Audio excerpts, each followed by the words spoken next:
Welcome, everybody, to a St. Patrick's Day edition of Game Wisdom Live. It is March 17th, 2019. I am Josh Bycer, and we got a great cast for you today talking all about game design industry topics.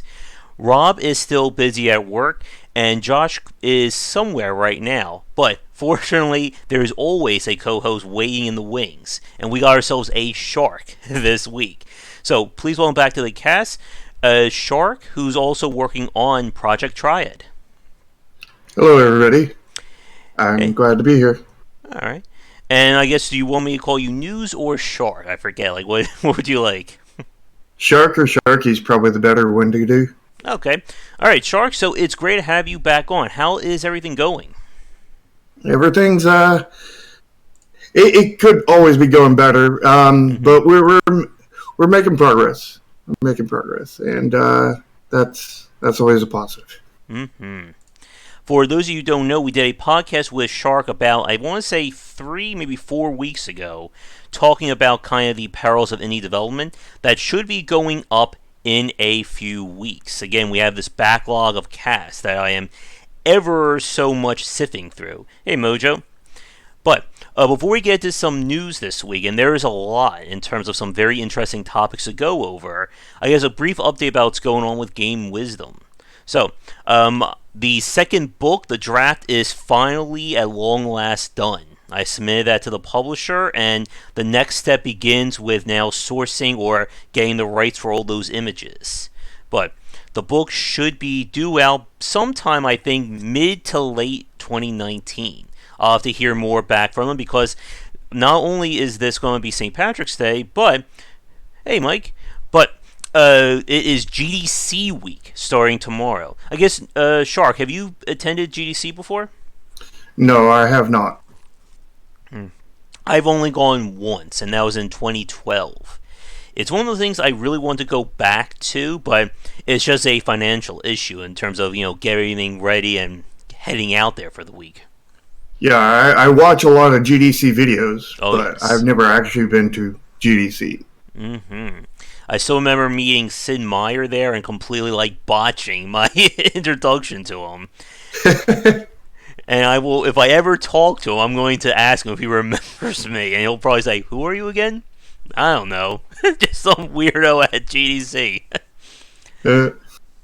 But it's always an exciting time, and I'm hoping, as a very weird circumstance, I sent Edmund McMillan an email. He may actually be interested in coming on for a podcast.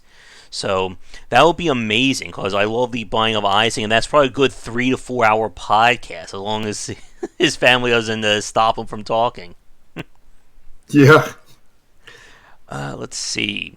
Oh, and for those of you who missed the news on the Discord channel, I am writing a piece for Wireframe magazine, and I'm actually in talks with possibly doing one for IGN as well. I'm basically taking parts of my second book. No, Mojo, I am not a drinker, but I know there's a whole lot of you on who are. But I'm taking parts of my second book and kind of cutting things down to try to make them more consumer friendly.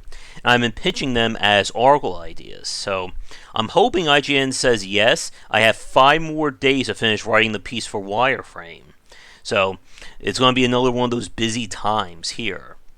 Let's see. I did hear back about some presentations, but not till June or July.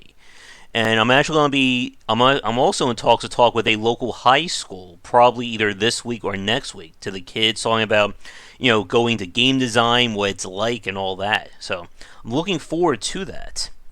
And the search is still on about getting into academia in terms of doing lectures or presentations. I've heard a few interested people, but it's still very early days there. But other than that, I think that's all for Game Wisdom related news. So let's get to some things that's been going on. I guess for you, Shark, have you had a chance to play any new games this past week? Not really. I've been playing a lot of older / current games kind of thing. What games have you had a chance to play? Lately I've been playing a lot of Magic the Gathering, Factorio, and let's see here, what else have I been playing? Well, I have been playing a little bit of Attack of the Earthlings. That would be. It's not really a new game, but it's new to me. Hmm. Yeah, Uh, we've been playing, of course, Castle Crashers online. I got a bunch of indie games that people were sending me keys for, so I'm going to be using them for the indie game spotlight stream next Saturday. Other than that, I've been playing or trying to finish all the things of Resident Evil 2 related. I'm working on kind of like the speedrun attempt or play of it now off stream, hoping to try and get the highest rating, S plus. I think S plus is the rating for it. But it's definitely an interesting challenge, and I'm going to have a review up on the game soon, plus a dissecting design. But let's see. Let's see how this will work with things set up here. Yep, I know, Mike. Me too. That's going to be, I think, a very rare day one purchase for me. I guess, Shark, are you interested in Sekiro at all? I'm looking it up right now. That I is don't the think I've heard of it. That's the next game from Software, kind of their spiritual series follow up to Dark Souls. Yeah, I've never been into Dark Souls, so Oh. Uh-oh, you may get the people rioting with pitchforks for saying that. I just never. I don't know. I just don't like. I've never really liked games that have like combat systems that are dependent on pushing dodge or parry because when it comes to reaction based timing and stuff, I'm really horrible at it. Mm. So I don't really enjoy games that use those kinds of mechanics. Mm-hmm. Yeah, and the Soul series is definitely known for that. It's more about timing and reaction than it is about RPG abstraction and leveling up. So, like for Yeah, someone like, oh, go the ahead. closest thing that I had that I liked on that Mm-hmm. was like what was that? Legend of Dragoon, where Mm-hmm. they showed you boxes that came in, Yeah. shrink down until they fit into the screen, and then you had to time it. But you knew exactly where to hit it when Yeah. the boxes lined up. Mm-hmm. Where in like things like Dark Soul and other things, there's not a clear point where you got to hit it. At Mm-hmm. least in my view. Yeah, And it's all like built into kind of like your own reaction time to it, rather than the game saying, or like character like kind of laying up to let you know that this is the parry window. yeah, Yeah, that was one of the things that I found with that Dust game that we played on stream the other night. That the parrying was just such a weird thing to me because there doesn't seem to be like any real indication, and I think part of that is just the nature of a 2D combat system versus a 3D. It was one of the things I found with that game Death's Gambit that we ran on stream a few months ago that was trying to be a 2D Dark Souls, and it was almost impossible for me to get the parry window down because you were having such a limited number of animations to kind of read into when they were attacking. yeah. Let me see. But yeah, uh, right now I think Sekiro will probably be like the next big Let's Play on the channel. I think that will be one that I'm just going to let the footage roll, kind of. Like I'm just going to leave that all up, similar to when I did the Darkest Dungeon Let's Play. I think it was last year. But yes, definitely looking forward to that one. And I'm still debating if I want to pick up Devil May Cry 5 and do a run on that too. I hear good things about it. Mm-hmm. Capcom seems to be kind of moving things along over this last year between Resident Evil 2, Devil May Cry 5, I mean Resident Evil 7 from last year. So, Yeah, they seem to quite turn themselves around, which is a good thing. mm-hmm.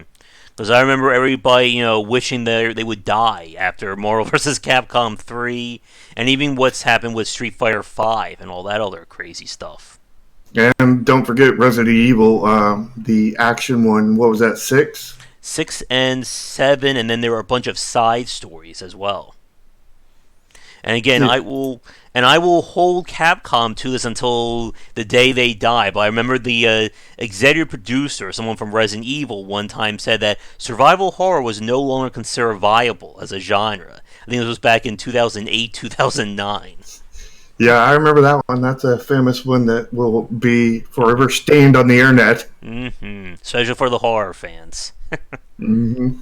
But with that said, let's get to our first big topic, and there's two big ones this week that I want to discuss. So the first one is probably, I guess, the best part of some bad news, if that makes any sense for people, and that has to do with Dwarf Fortress. Now, I'm sure as an independent developer, Shar, you've probably heard of Dwarf Fortress by now. Oh yeah, I've definitely heard a lot about it. I've never actually played it, but I've heard Mm-hmm. and seen bits and pieces everywhere. Like Mm-hmm. you pretty much can't avoid it if you tried. Mm-hmm. And yeah, Dwarf Fortress is one of those games that's kind of taken on like a mythical status when it comes to independent development. It's a game that I think it embodies both the best and I think maybe like the worst aspects of being an independent developer.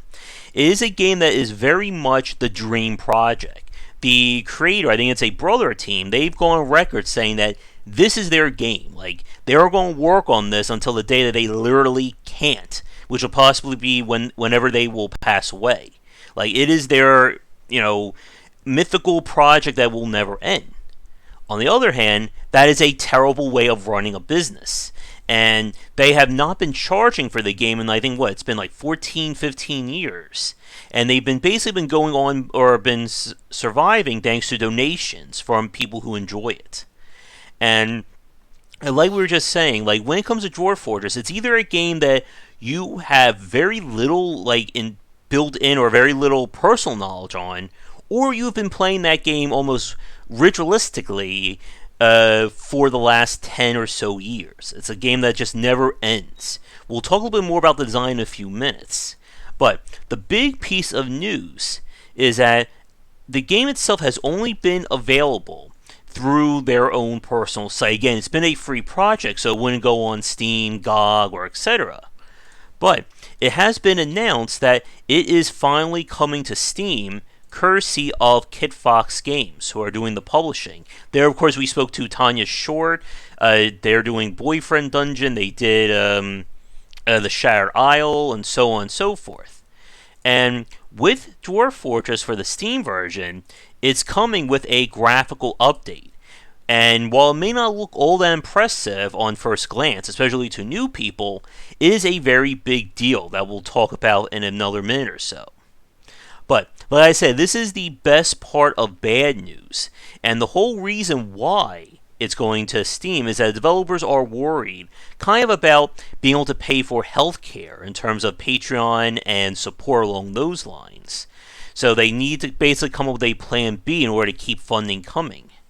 And that's definitely not a good situation for anyone to be in. But for fans, this is a very big deal.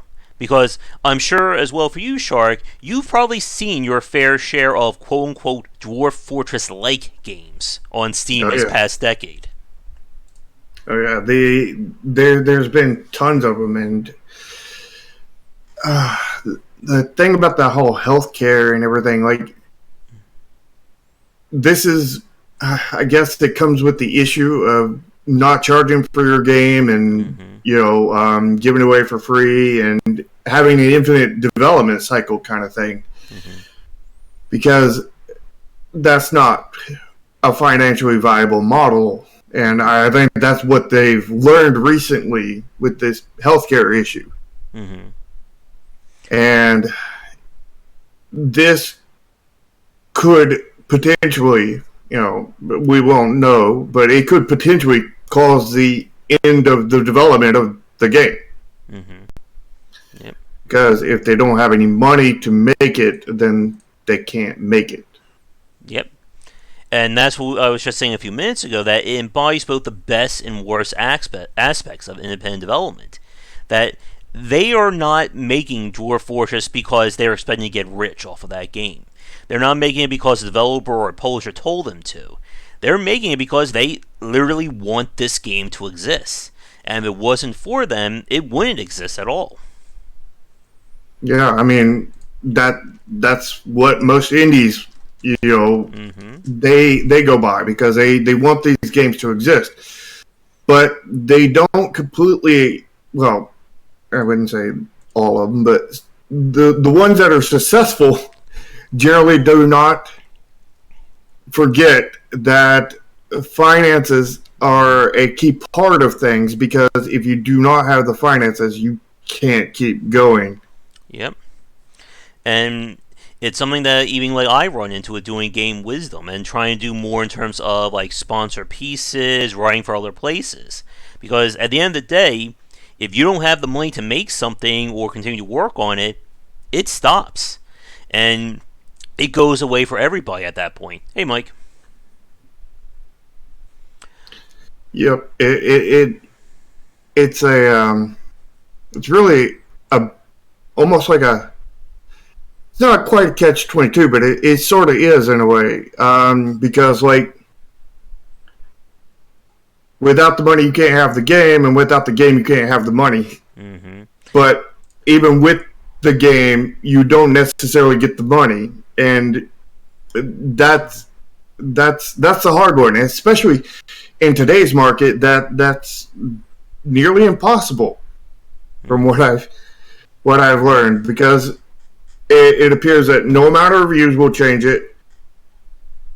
No amount of pretty much anything but getting really good marketing out there. And getting really good marketing out there seems to be very, very hard. Mm-hmm.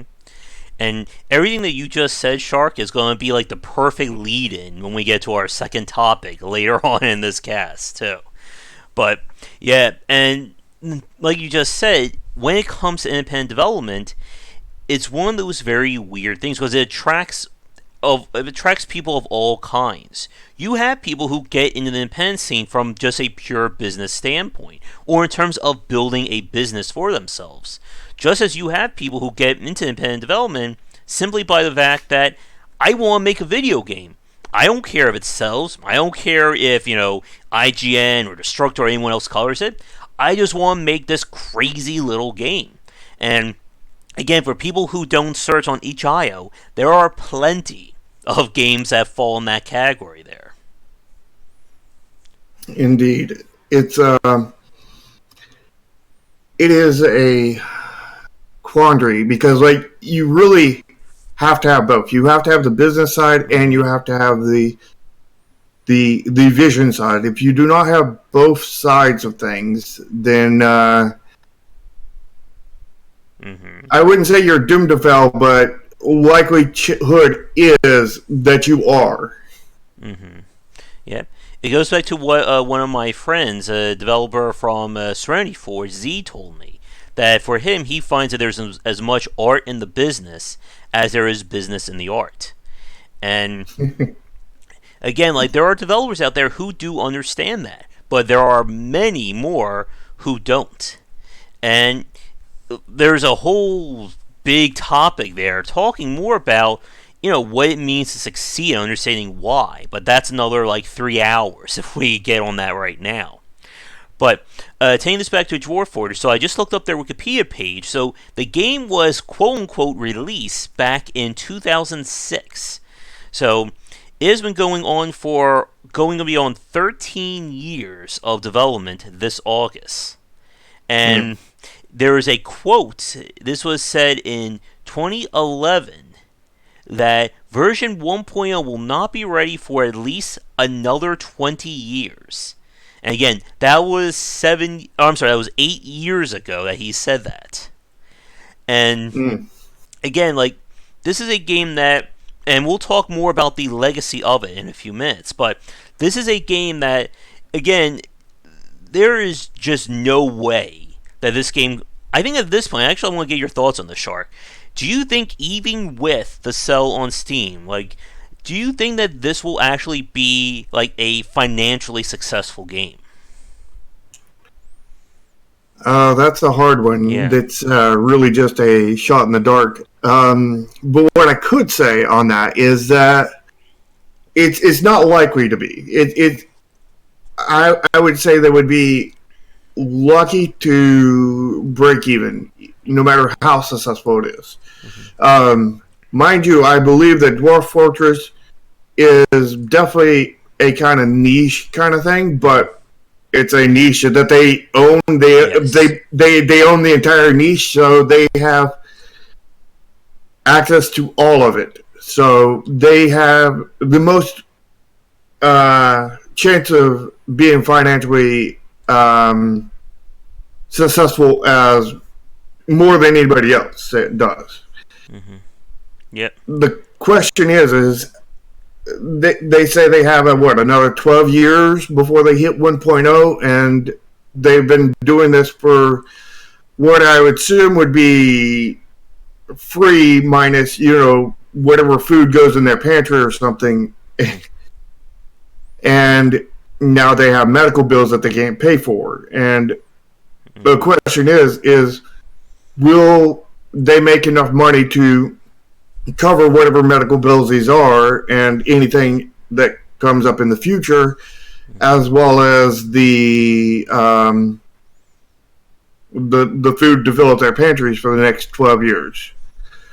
That's a question I don't know. I don't know what they're eating. I don't know how much their medical bills are. I don't know any of that kind of stuff. But if they can cover that, I mean, they get the game out there, they keep themselves fed and everything. I would consider that a success. Yeah. Financial success, no, but a success, yes. Yes. And I agree with you there. And yeah, like with something like Dwarf Fortress, I know they've had interviews where they've said that they do not live like lavishly. They're not going to be retiring to a private island in any foreseeable future. And yeah, and that's I think one of the things that we see a lot from the independent development scene, that we do see developers who will try. Obviously, having a financial success is the dream there, but sometimes you do have to sell for just having a successful game or be able to live off of that. Yeah, I mean, a lot of indies are considered success. Like most indies do fail. I think I read some kind of statistic recently that 95% of them fail. Mm-hmm. And in that last 5%, a lot of the ones that are considered to succeed are the ones that break even. They manage to pay themselves and pay, for the game to get finished, and they were able to stay open.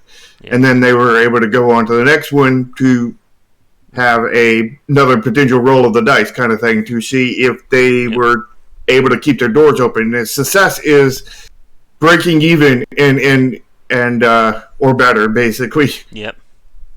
And only apparently 5% even get that now.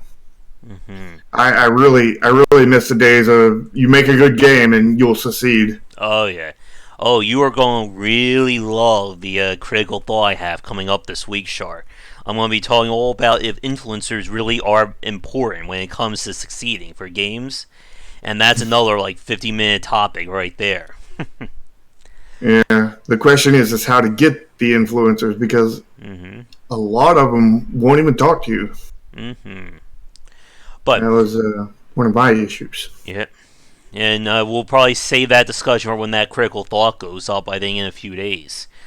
However, getting back to Dwarf Fortress, I want to talk a little bit more about the legacy, and especially, again, what this meant for the independent market.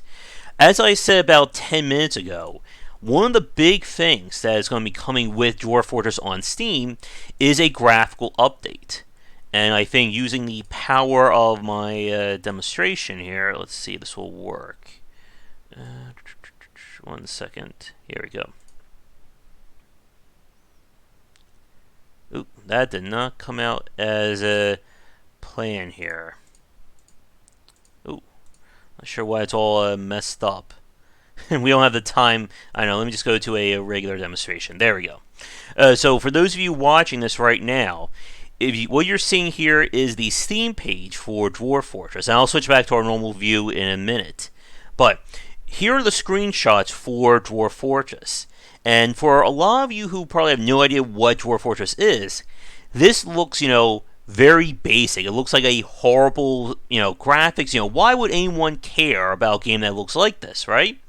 Well, if I can get over here, this is what the game normally looks like. Right here. All ASCII-based graphics. And this has been one of the major dividing points about Dwarf Fortress, and I'll switch back to our normal view there. So, when it comes to Dwarf Fortress, there's always been two things that have really held the game back from mainstream success. One being the immense complexity of actually playing this game. Like I was saying, there are people who have been playing this game for years. And not just like replaying and just, doing the same thing. They've been having completely different experiences each and every time. That's just how dynamic and just the emergent game design that's in that. But because of that, it makes it very hard for new players to get into it. And then the other side, of course, is the UI and those kinds of graphics. Again, if you show somebody ASCII graphics who doesn't already have an appreciation for that, they're probably going to go running in the other direction. And I guess here's a quick question for you, Shark. Like, for that kind of aesthetic, like, what do you think of having a game with just pure ASCII as its art aesthetic? I've never been into ASCII games. I played a lot of text-based games, but they were not ASCII. They were like, what was the old browser games? Ooh, I do not remember there.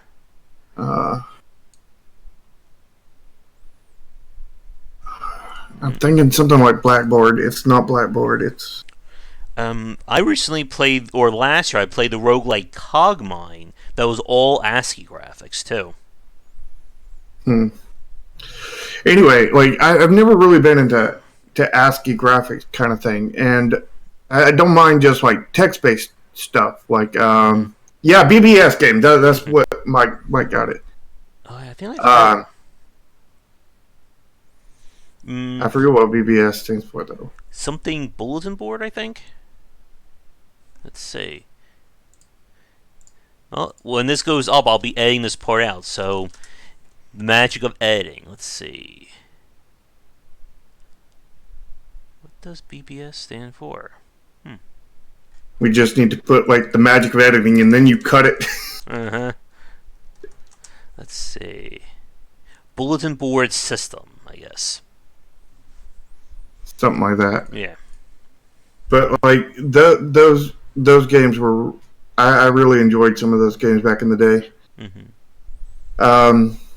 But, like, the thing I've noticed with Chromasia art myself is that people will, especially on Steam, really do not like graphics that are not either very stylized or very good. Yep. And with the art that you showed for Dwarf Fortress, it is neither of those. So they're going to have hard time reaching anybody on Steam that doesn't already know about the game. Yeah. And the question is the people who already know about the game, are they willing to pay for it now with better graphics? More importantly, are those better graphics a downgrade for them? And that was so used to it. And that's what I was thinking about on our last question about the game being financially successful. That, again, they've been selling this game, or quote-unquote selling this game, for years now. And there, as I'm sure you're aware of, Shark, I'm sure as everybody watching us, there's only so many people who can be a potential fan of the game. And if they've already kind of exhausted that pool of consumers, how many new people are going to play Dwarf Fortress? Yeah, it's I don't think with the graphics they're going to be reaching very many people, and that's a sad thing. It's really sad because, like, the thing I've learned in again the failure of Chromasia was that that no matter how good your gameplay is, no matter how good reviews are, no matter how good any of this stuff is, the art is part of the flashiness that grabs people. Like, I mean, you definitely need to have flash effects and stuff like that, and that grabs people. But when the core art does not grab people, the flashiness doesn't add that much to it, and that causes it to not be sold. It also causes a lot of creators to not want to pick it up. Mm-hmm. Yep. But Dwarf Fortress does have a name and is very well known, and there are creators that are definitely into it. So I think a lot of what happens to this new version of Dwarf Fortress really depends on the creators and the other media and how they take to it. Because I would say that is the linchpin. You know, if they take to it badly, Mm-hmm. if they don't take to it at all, I would say it's going to very much fail. You know, to reach very many people, other than maybe the people who like the upgrading graphics. But you know, I'm assuming that a lot of people are not going to like it because change is bad, kind of thing. Oh yeah. And it is reminding me a lot of games like God Hand and Etrian Odyssey when they first came out. I remember IGN famously gave God Hand like a 2 out of 10, citing, this is a horrible game because it's too difficult and nobody's going to want to learn this game. It's so hard. And then, like, Etrian Odyssey, I remember got like a 4 or 5 out of 10 from Nintendo Power at the time, saying, this game is difficult. You have to go into this dungeon, and if you die, you have to restart. And how would anyone play this game?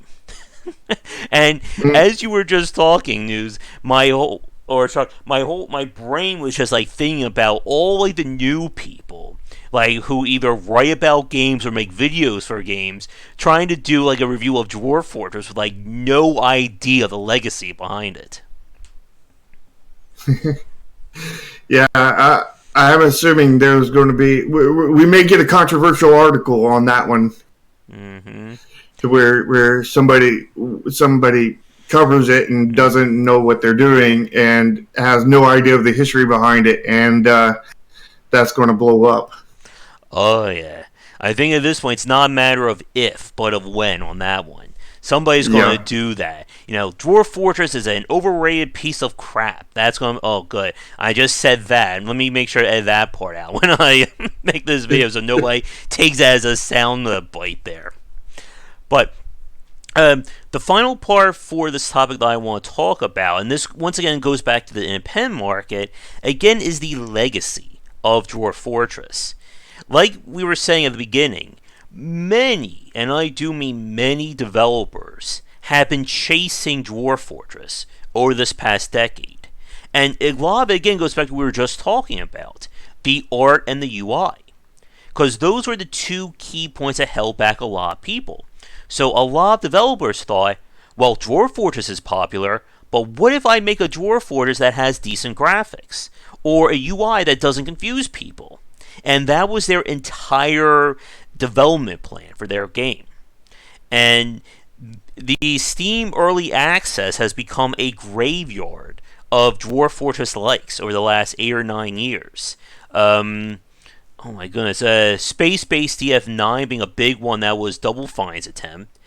The one that I really like, Clockwork Empires. Did you ever see that one, Shark? No. That was the game by Gaslamp Games. Did you hear of Dungeons of Dreadmore by any chance? It sounds familiar, but I don't know anything about it. It was a roguelike that was built on a lot of dry humor, class-based gameplay. We played it on stream, I think 2 or 3 months ago. And Dungeons of Dreadmore succeeded in a very big way. It was also the first game from the studio, and it earned them a lot of goodwill. So they went from a 2D roguelike to saying, hey, our next game's going to be a fully 3D steampunk Dwarf Fortress game with emergent gameplay and dynamic storytelling. And it was basically, I'm sure you can pretty much figure out or follow the line there about how things went. Yep, that sounded like a death nail in the coffin. Yeah. And it basically turned into a situation where for every 2 steps they took, they went 3 steps back. They could never figure out what they wanted the design to be. And so they kept on changing the systems. And then when they changed those systems, they introduced new bugs. So they had to spend time fixing those bugs. But then those systems didn't work out as well. So they had to create new systems. And it just kept going around and around. And they eventually released the game because they ran out of money. And the studio closed shortly thereafter. And it's a shame because there is so much promise there. And that's the thing we say about all these Dwarf Fortress likes. Like, there is a market for this kind of gameplay. Again, Minecraft probably being like the most well-known example in that regard. But it's a case, I think, of developers just trying to, compete with something that really has no equal because, again, they don't have a budget because they're just going to keep working on it. Like, you could spend 3 years of your life making a Dwarf Fortress similar game. It's not going to come anywhere near the depth of Dwarf Fortress, which is now over, 13 years old. Yeah, that kind of parallels like FTL and all of its people that have chased after it. Mm-hmm. And the thing is the only way I could see doing that, either one of them, would be not just to copy the game and fix the things that it did wrong. Mm-hmm. Because that's not going to grab people. It's, because, FTL doesn't have the best graphics. It's got a lot of RNG that causes bad things, but it also causes good things, and you mess with any of those systems, and you're going to mess with all the systems, and you're going to completely, bury the foundation of the game, and end up with a completely different game, which is completely different and not going to really draw people in. What you have to do is you have to find a way to make a better game inspired by those games, but not copying those games. That's the way I see it in my head, because just going purely off of doing better, those games already do a really good job at what they do. So you're talking about maybe at the best 10% better, and 10% isn't enough to get people to lay down their money. Yep. Oh yeah, and I agree with you completely on that. We've said this many times before on these casts and a lot of the videos that there is a very big difference designing a game that's going to be quote-unquote inspired by a game but doing something else different versus saying, I just want to make the next X. And besides Dwarf Fortress, we can even FTL, there's, of course, as we all know, the MMO crash of the last decade, with everybody saying, I want to make the next World of Warcraft, but in Star Wars. Or, I want the next World of Warcraft, but it's superheroes. Or car battling. Or hell, even Lord of the Rings and Dungeons and Dragons. And they all ran into that same problem. Why should I play your game when I still have this?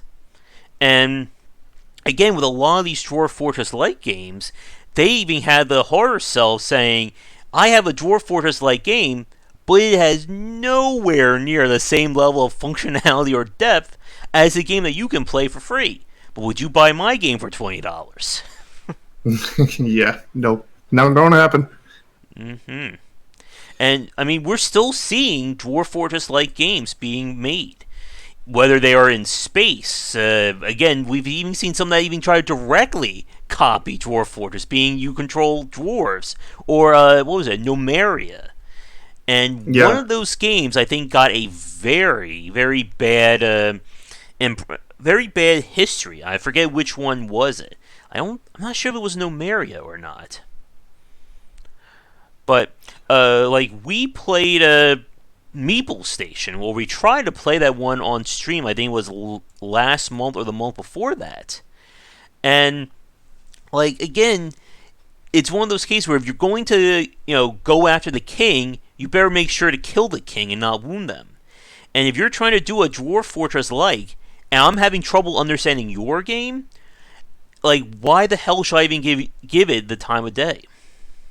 Yeah, the thing is when you have a game that you're selling that is competing against a game for free, you're going to have to really step it up. I mean, Mm-hmm. it's you pretty much need to basically have a free game yourself to even have any kind of way to compete, because there's a vast difference between even free and 99 cents, and the mobile market Mm-hmm. shows that very well, I think. Yep. Since I think like any game that charges even 99 cents is about 99.99% more likely to fail Mm-hmm. than one that's free. Yep. I just looked up Nomeria.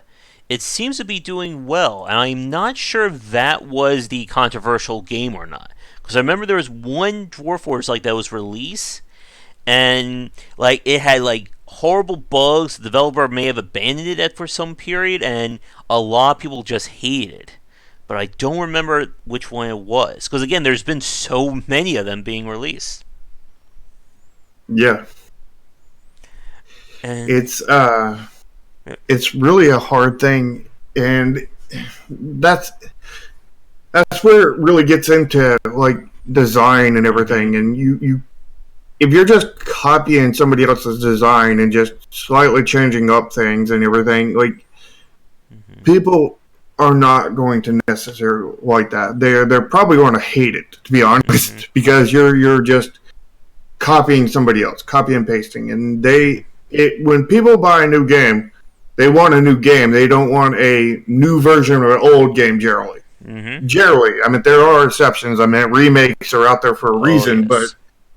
but remakes are specifically remakes done by the same people generally, and when they're not done by the same people, they're generally really hated. Yep. I started to, I should steer up there, but yeah, and like talking about that kind of changing up the design. If there was ever a white whale in terms of the Dwarf Fortress like that people have been trying to do, it's making a 3D Dwarf Fortress like. And this has been again like the massive nail in the coffin for a lot of these games. Because again, a lot of people think, oh, it's just Dwarf Fortress in 3D. How bad could it be to design that? And no, it is a nightmare, as Gaslamp learned unfortunately the hard way. And like when it comes to, or even something like Stonehearth, for instance. Stonehearth is another game that again it was built on this whole idea of let's make a Dwarf Fortress like, but it's 3D. It has like full customization, the whole shebang. And they worked on that game for a very long time, and they eventually just said, you know what? We don't want to make this game anymore, and they just kind of said we're done. Yeah, that's a issue in the industry. Is Mm-hmm. you really have to be able to fight the burnout and struggle through and do these very very long projects. And I know that like myself when we were doing Chromasia is like after we got I think like a year and a half in to our Mm-hmm. 2.5 year development cycle, like I was spent. Most of that was because I tested my own game a lot. Yep. I think I had probably 500 hours in Chromasia before we even hit Alpha 5 when there was only the first like 5 maps only up to the purple bears. Mm-hmm.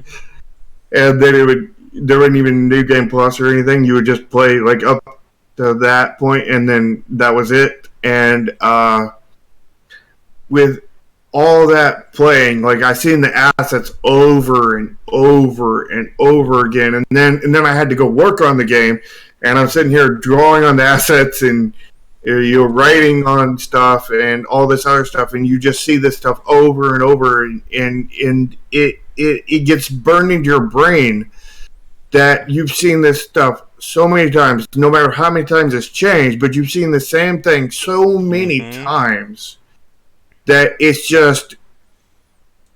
just makes you cringe internally seeing this, and you don't want to look at it anymore. You're tired of looking at it. You don't want to see it anymore, but you have to buckle down for a year or maybe Yeah. even longer, depending on when this point comes for you. Mm-hmm. And you have to somehow finish it, and then you've got to worry about finances and everything else on top of that, and it's a real. That's the reason why it is a really huge accomplishment just to finish a game. Oh yeah. It's easy to go to a game jam and pump out a game in 3 days or whatever, a month, a week, whatever length of the game jam you're going on. But like, as far as I know, they don't have any game jams that even last a year, and a year usually isn't enough for that burn-in to really take place. Yep. Which is another thing that goes back to, making games that you can do quickly, but... Yeah. And it's what we saw with John Schaefer with At the Gates. I mean, he has gone on record saying that he got hit with burnout bad with developing that game for, I think it was 6-7 years, maybe a little less than that, to the point where he even said that he may have gotten addicted to, I think, depression medicine. And yeah, I wouldn't be surprised, because that is an insanely long time to be looking at the same thing over and over. Just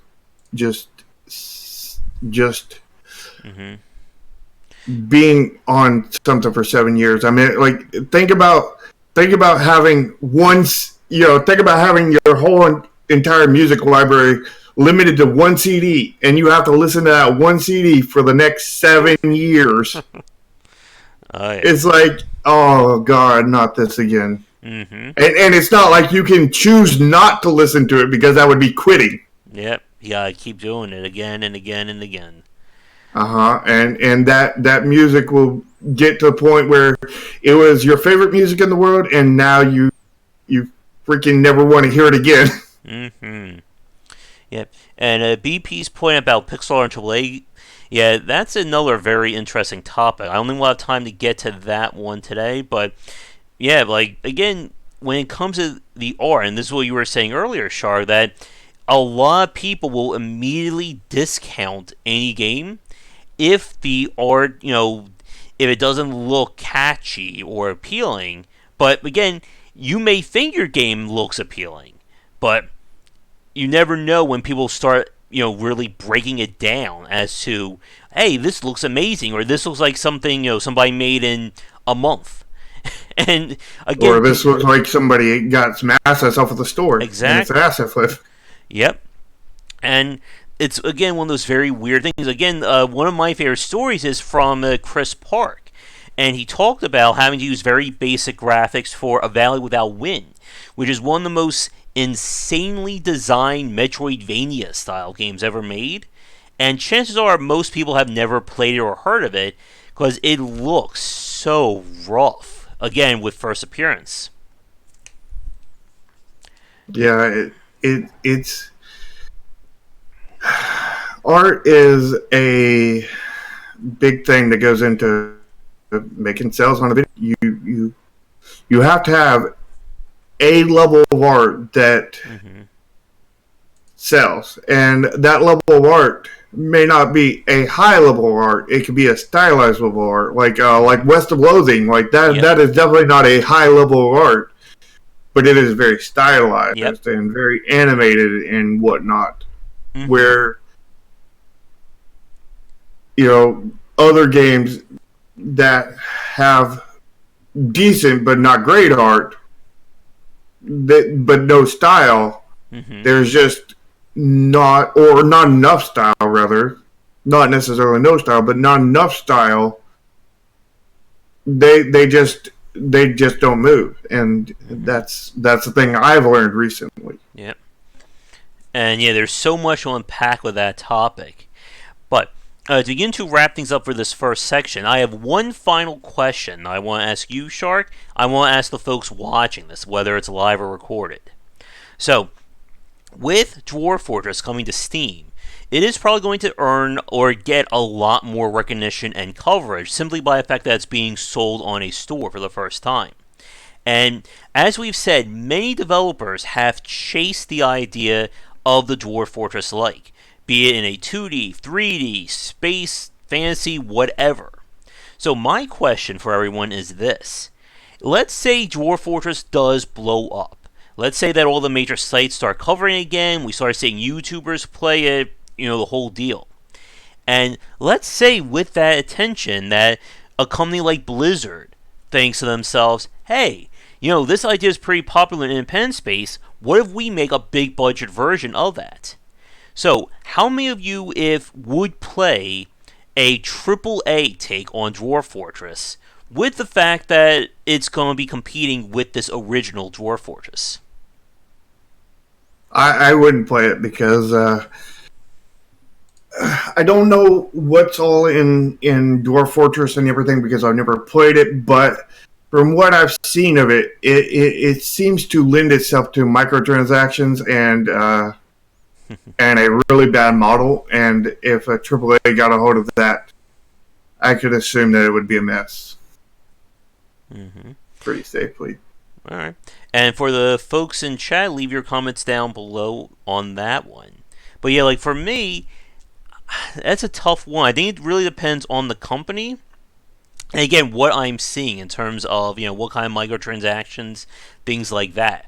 Like, if you were to tell me that Nintendo was making a Dwarf Fortress I would probably, snatch that up immediately just to see, what would Nintendo do? One of the best companies in terms of UI and accessibility would do in that kind of genre. Yeah, I could absolutely see that. Like, Nintendo, I think if Nintendo did that kind of thing, it would probably turn out pretty good. Mm-hmm. Because they have, Mm-hmm. for their customer side of things, they're pretty consumer friendly. Mm-hmm. They're just not friendly to anything emulators or Mm-hmm.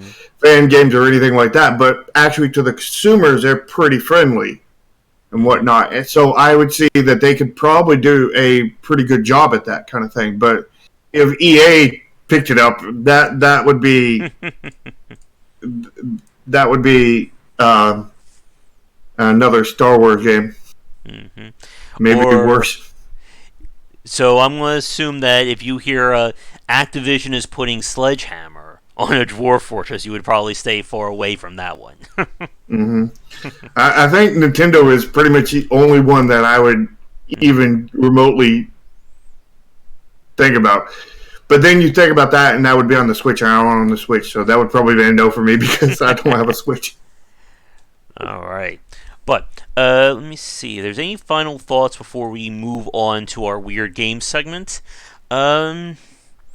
So I guess my final thoughts on the topic would be, I am definitely rooting for developers, and again, nobody should have to deal with, healthcare issues and things like that. So I do hope things go well for them, and maybe this will be enough of a push to get me to try it out here on the channel.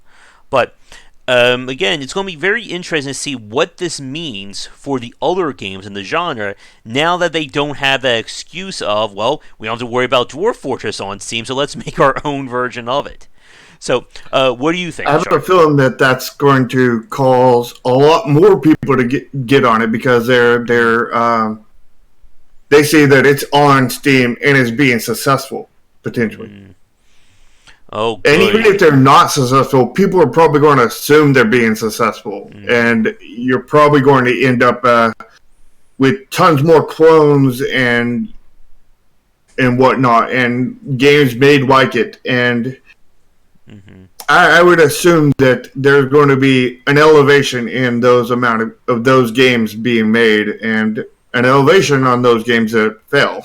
That comes with that.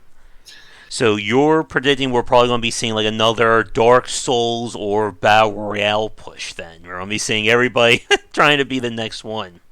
Yeah. And I would say we're going to probably see that even if they are not successful. Even if they are not successful, we'll probably see something like that because I think people are going to assume that they're successful, whether they are or not. And I hope that they are successful, at least to a point of breaking even, because I hope that every good indie is successful to the point of breaking even. Sadly, that's not the case, but I'm hoping. Yeah.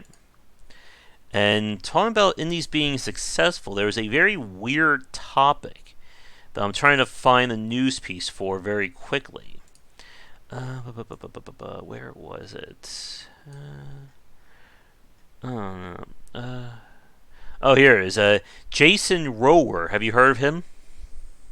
Name sounds familiar. He is a very polarized independent developer. Like, he is definitely one of those, like, definitely like art first, business like third or fourth down the line kind of guys. So he released the game 1 Hour, One Life, and Oh, I know that game. yep, and what he did was he said that he made the game public domain because he wanted everybody to play it. He didn't want people to be I forget what he exactly said about, but he basically didn't care about making money. This was for his art and all that. And then a developer saw it in public domain and made a mobile version that is doing better than his version. And now he's very upset with them about what they could use and what they took from his game. You can't make stuff public domain and then complain when people get the public domain stuff. But that is definitely a weird topic, probably for another day. Trying to think I was unaware that he had made that stuff public domain. Yeah. But I think with that, trying to keep things somewhat on topic here, on track, let's move on to our weird game segment. And then I have one other big topic that I want to talk to you guys about and to Shark about. And there's another news piece I want to get your thoughts on, Shark, that if you're free next week, I may want to have you on talking about the whole issue of off-topic reviews and review bombing. Because I really want to get an independent developer's thoughts on that one as well. Yeah, I would definitely be interested in that. All right. So, since this whole unedited thing is probably going to go up in a regular form, I'm going to try and test that this week since we have a lot of good topics. You guys are going to see some live OBS editing really fast, as I want to set things up so you guys can once again bear witness to the horror, and you as well, Shark, of what's coming out in the next week of Steam releases.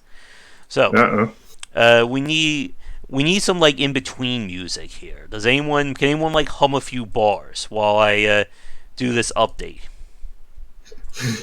Let's see. How are we going to do this?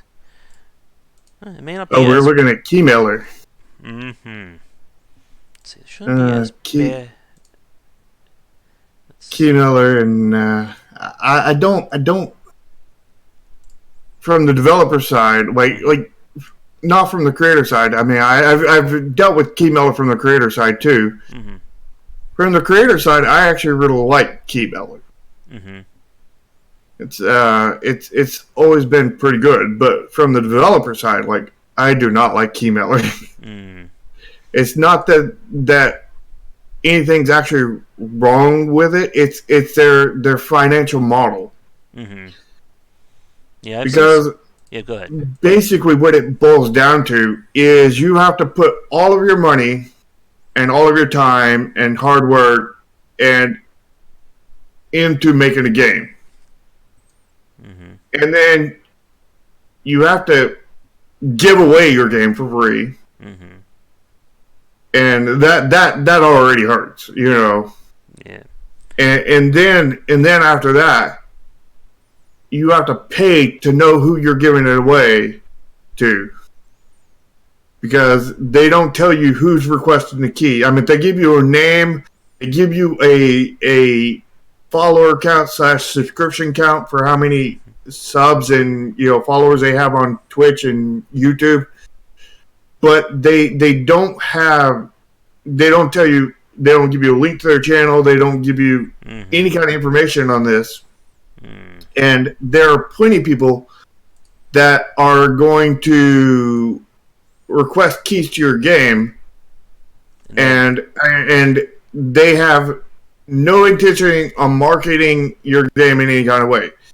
And it seems like a very large percentage are like that, because like I know of the keys, the request I got on Chromasia, I think maybe 2 of them had potential to potentially cover the game, because like channels that have like a billion subs or whatever and have nothing but Call of Duty games is not going to cover a tactical RPG.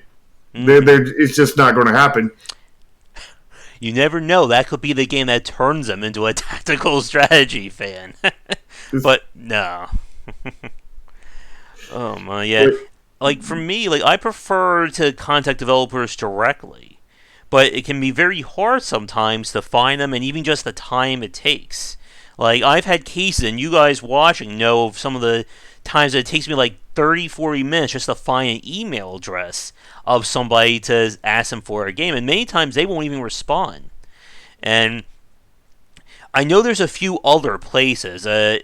Evolve has their own line for developers and streamers, and there's another one whose name I do not remember, but they only do independent games. Like it's a very small one. It's just not coming to me. But yeah, I take it from the developer side. The contacting, like I definitely try to get back to anybody legit that contacts me. Problem is that I have so many scammers constantly contacting that email, and it's it's really sad, because I think of all the, I mean, like I have like so many requests that says I am YouTuber, I would like a key to your game to show it off, contact me back, and then I go and look, and none of the stuff matches up. It's obvious that they're pretending to be that person. Yep. And even when you look at that person, you're like, why would they cover this game anyway? Because they're like just covering games that have nothing to do with this kind of game. Yep. Or they're trying to just get a key to sell as well.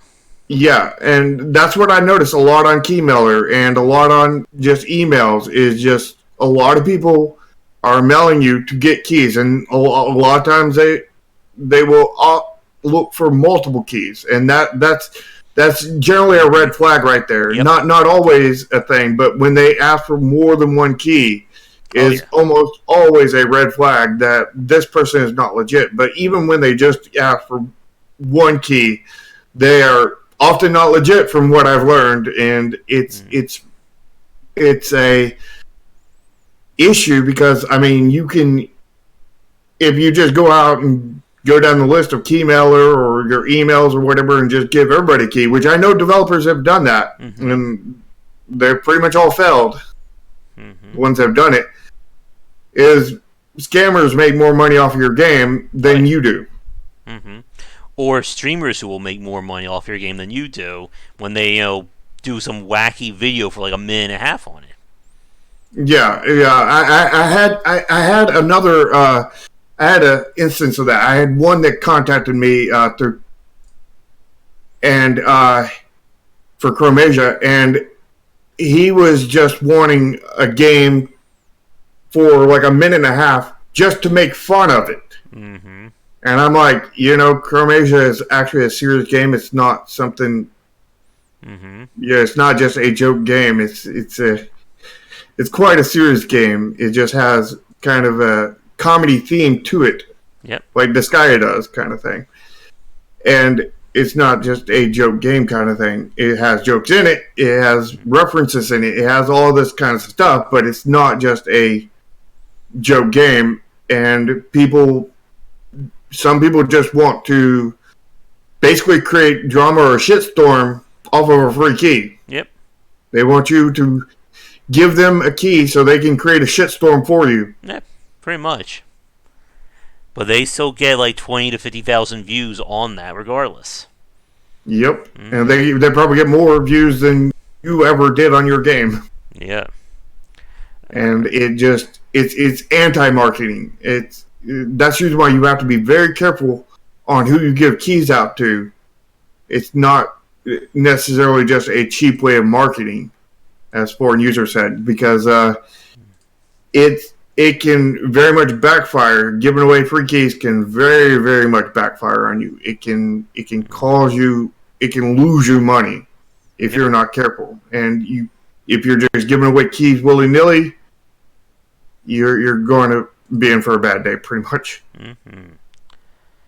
But and that's what gets me on about Keymailer is if you want to know who the heck that is that's requesting these keys, you have to pay them money, and it's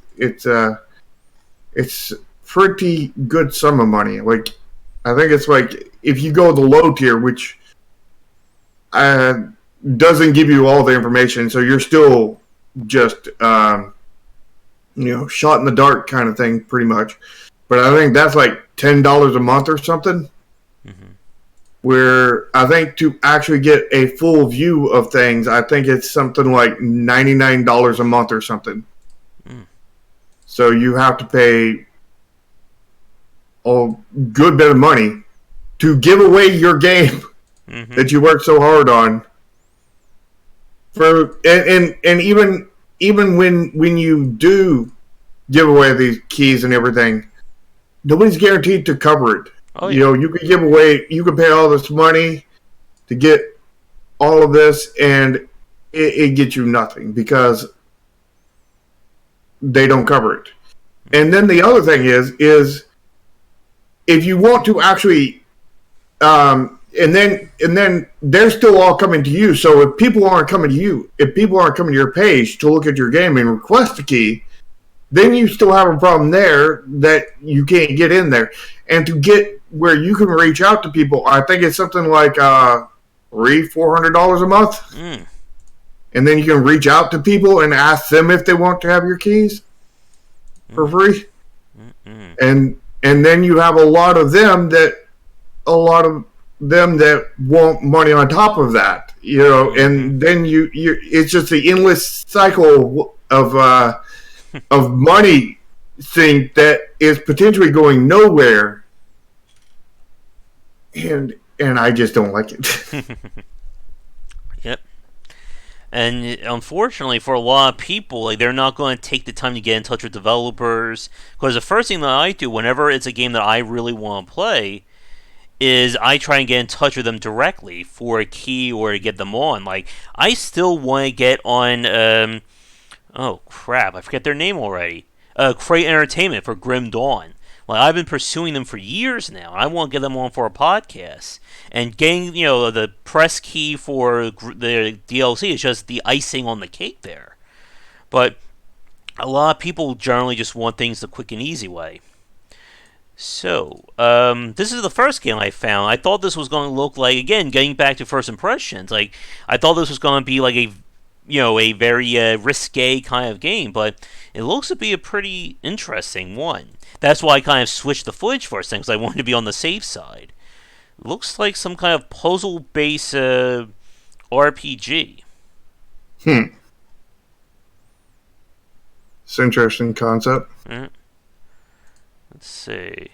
But again, that thumbnail is really hard. It's a really hard sell for that thumbnail. You can see it there. Yeah, I mean, it's this goes back to what we talked about earlier about art. Mm-hmm. And that's the thing. If the art's not good enough, it's not going to get that quick, and you almost did not quick. Yeah. And it's kind of like that reverse situation, because a lot of people will do that thumbnail explicitly, to attract the boys, or, the men looking for, sex and porn and all that. For me, that's just a turnoff for these games. Yeah. Let's see. To what BP and Mike are talking about the niche and whatnot, and I haven't confirmed this, but this is what I've been told by many people, is like a niche is almost a better way to go, because at least when you're starting out, because a niche, you know where to target your audience very well and get those views. Get your exposure and whatnot. And you can find, websites and forums and message boards exclusively catered to that niche. Exactly. Here's a very weird one. It's too rainy day. That text makes no sense to me. It says the game in the genre of top-down shooter. That is not really a top-down shooter to me. Maybe you're using the rain to shoot down zombies. The game is about how in good weather you can please under the torrential rain. What? That makes no sense. Welcome to the weird game segment there. Enjoy your stay. Let's see. 1406. For a second there, I thought that was another Anno game, but I remember it doesn't end or doesn't add up to 9. Yeah. That's your clue right there about Anno. What? Wait. Wait, is that the guy saying that, or is that the developer?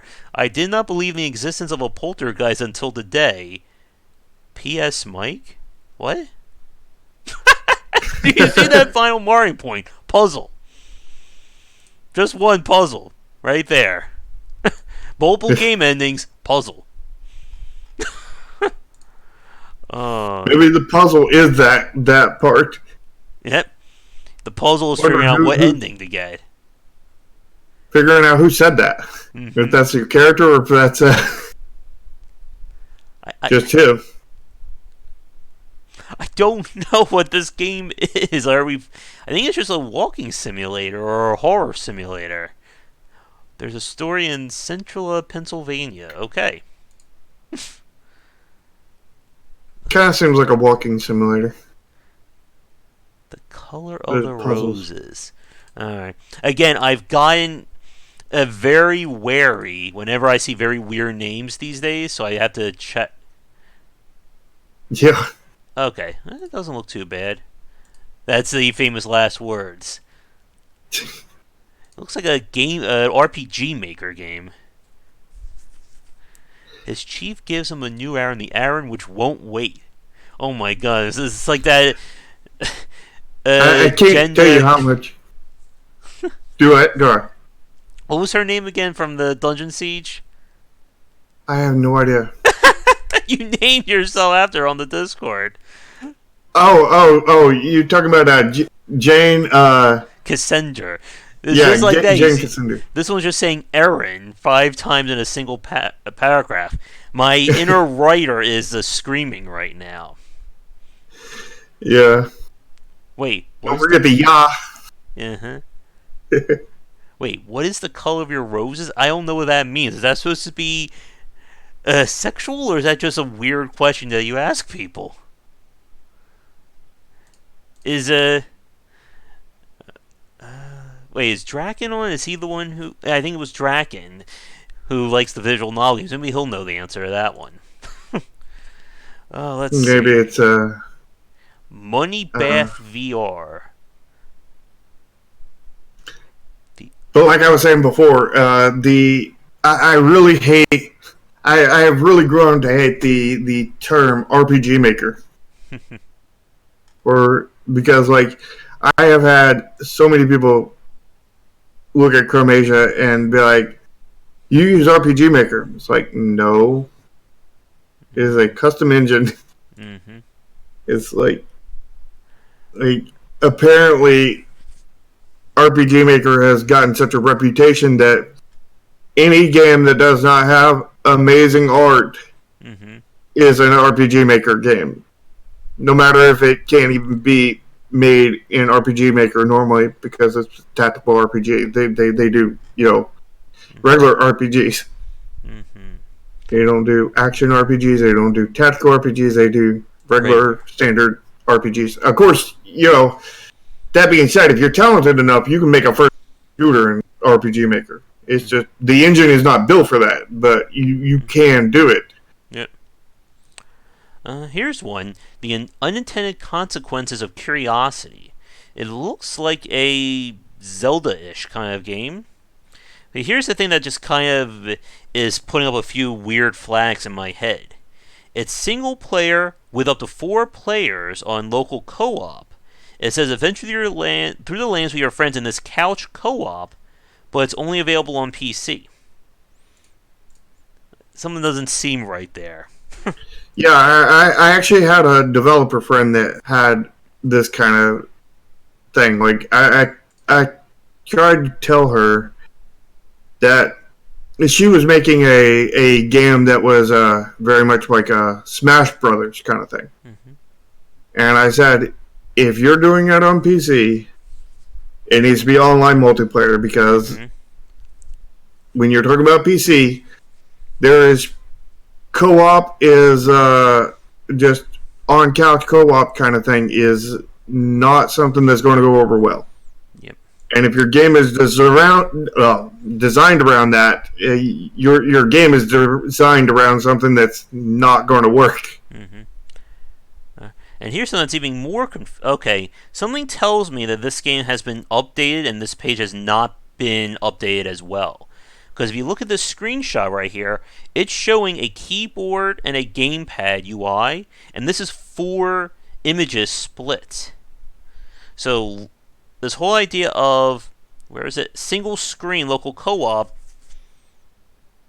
doesn't really make sense unless, I guess, all 4 players are supposed to be following their own individual screen or their own segment of that screen. Probably what it is. They're probably sectioning out the screen into 4 sections. Mm. That, I think, would make things even more confusing for a game like this.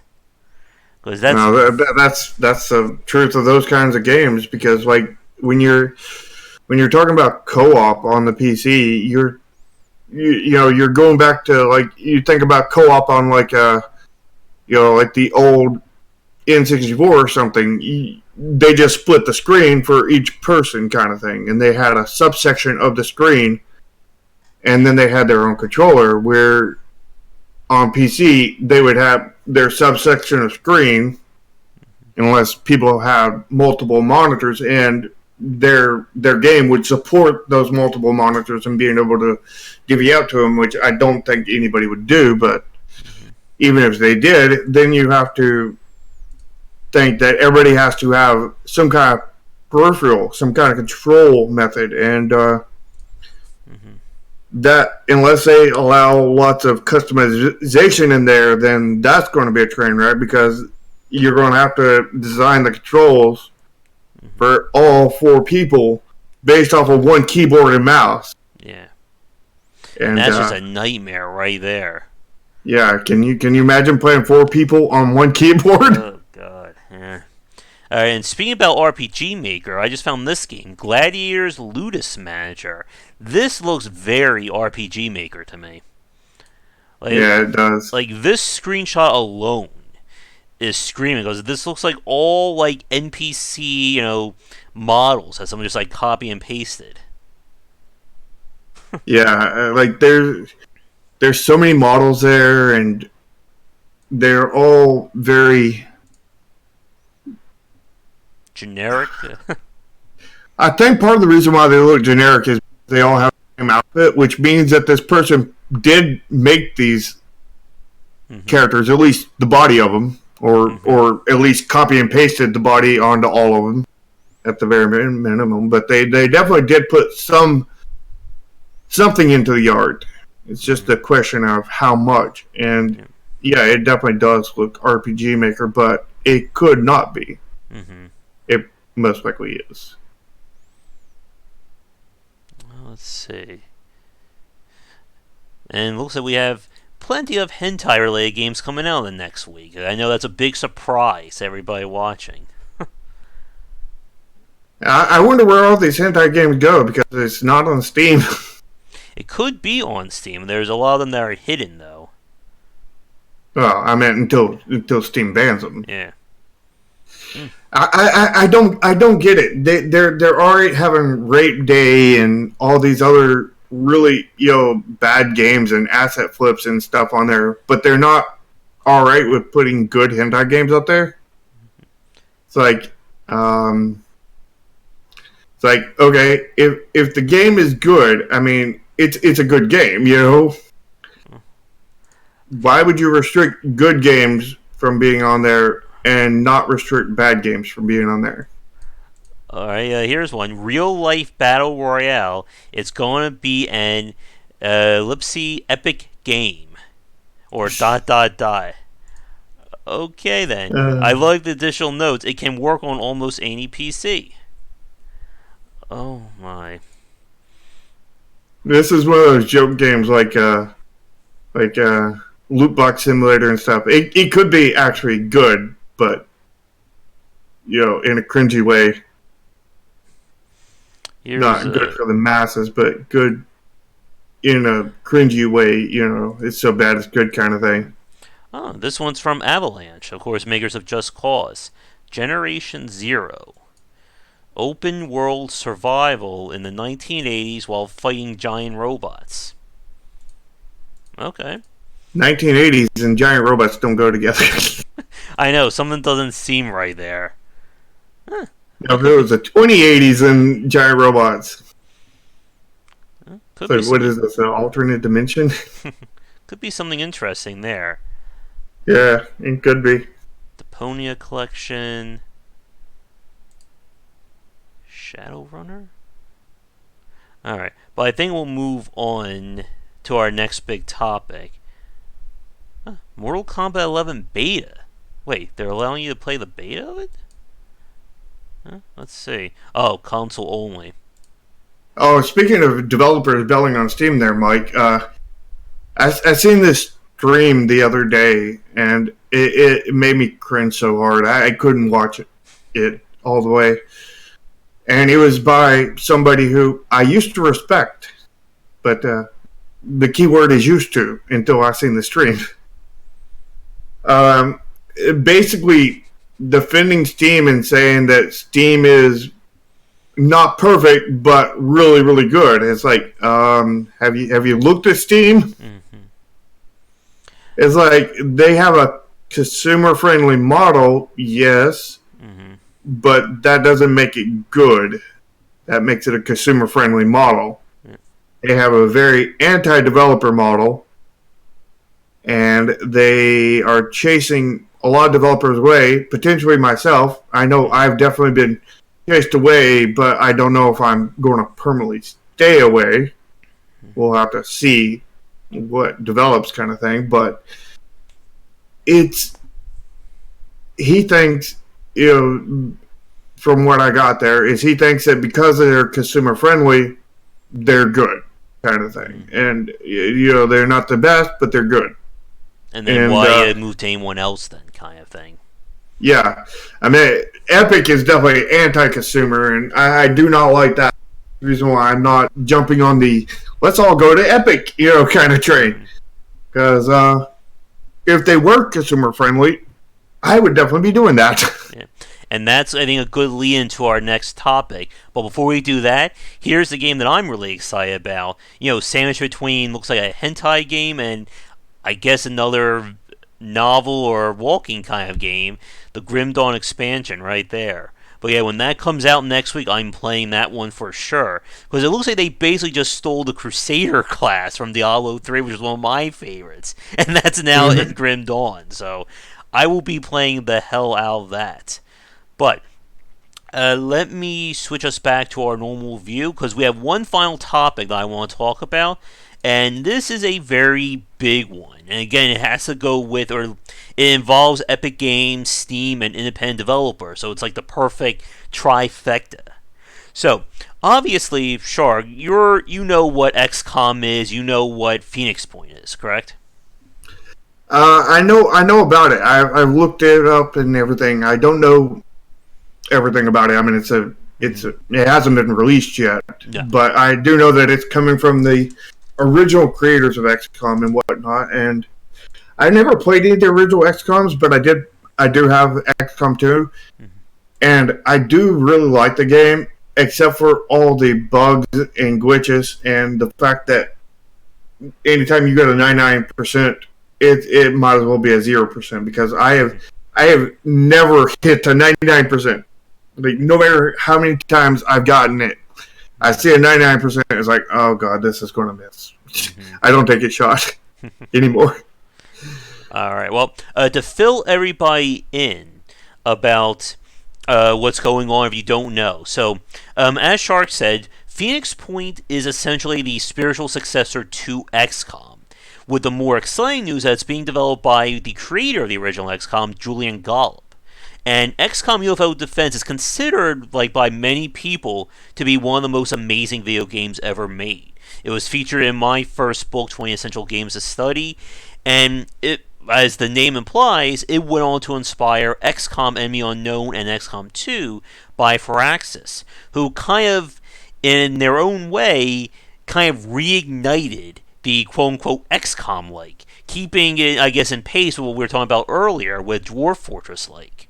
So, as the story went, Julian Gollop started, or I think he still has the same company, who's, I'm trying to find it on their website right now, and it's not showing up immediately. But they went on to Fig, which is the crowdfunding platform that allows people to buy stakes or shares in the video game and kind of get in the success of it.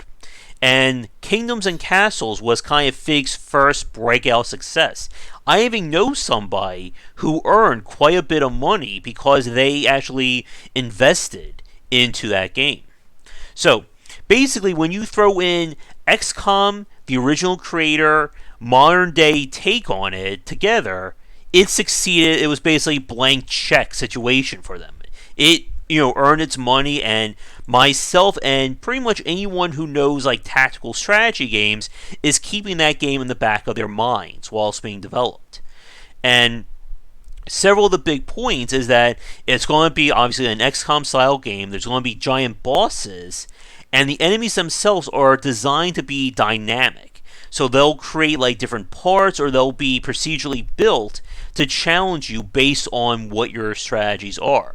And that all just sounds like, cake, delicious cake for a strategy fan. So yeah.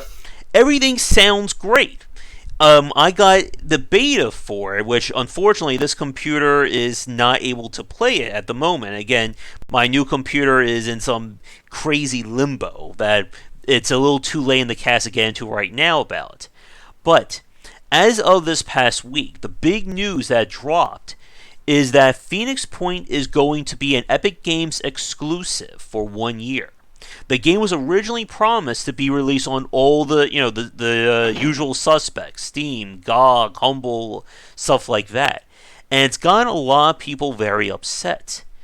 And one of the things that kind of added a lot of fuel to the fire was either the developer or one of the PR people said something along the lines of, if everybody would cancel their pre-orders or refund it, it wouldn't matter. We've gotten so much money from Epic that's basically a non-issue at this point. Like, this game is getting made no matter what. And it's a very, very weird situation.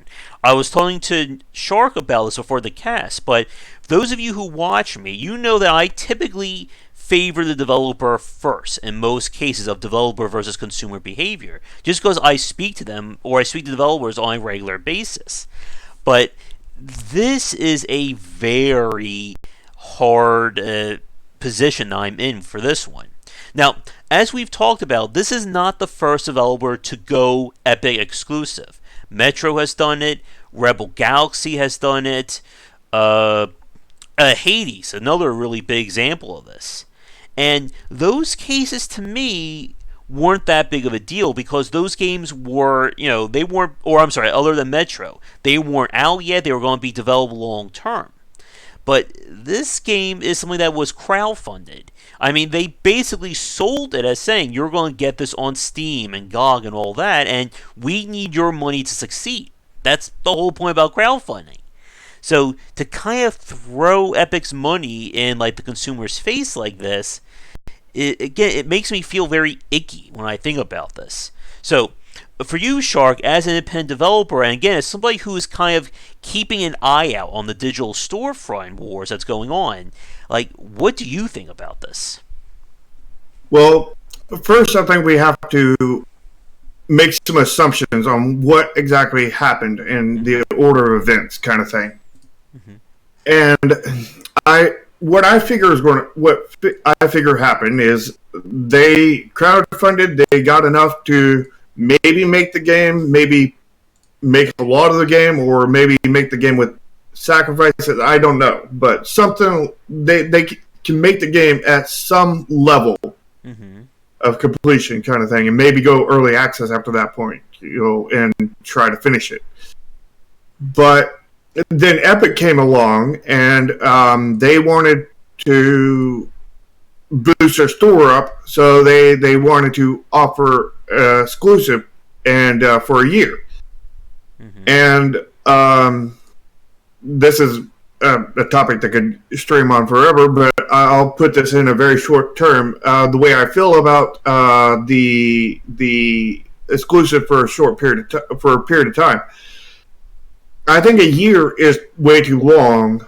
I think that's very anti-consumer. I think 6 months is probably too long, but maybe 3 months, a month might be workable. That's not bad, but a year is really ridiculous. But that's Steam or Epic's thing, and Epic's anti-consumer, so it fits them very well, kind of thing.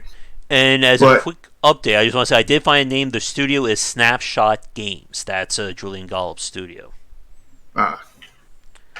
So they were talking to him, and I assume they had a non. I think you just cut out there for a second, Shark. Oops. I'm having a little bit of issues over here. I tugged on some wires by accident. Let's hope that's good now. Can you hear me good now? I can hear you.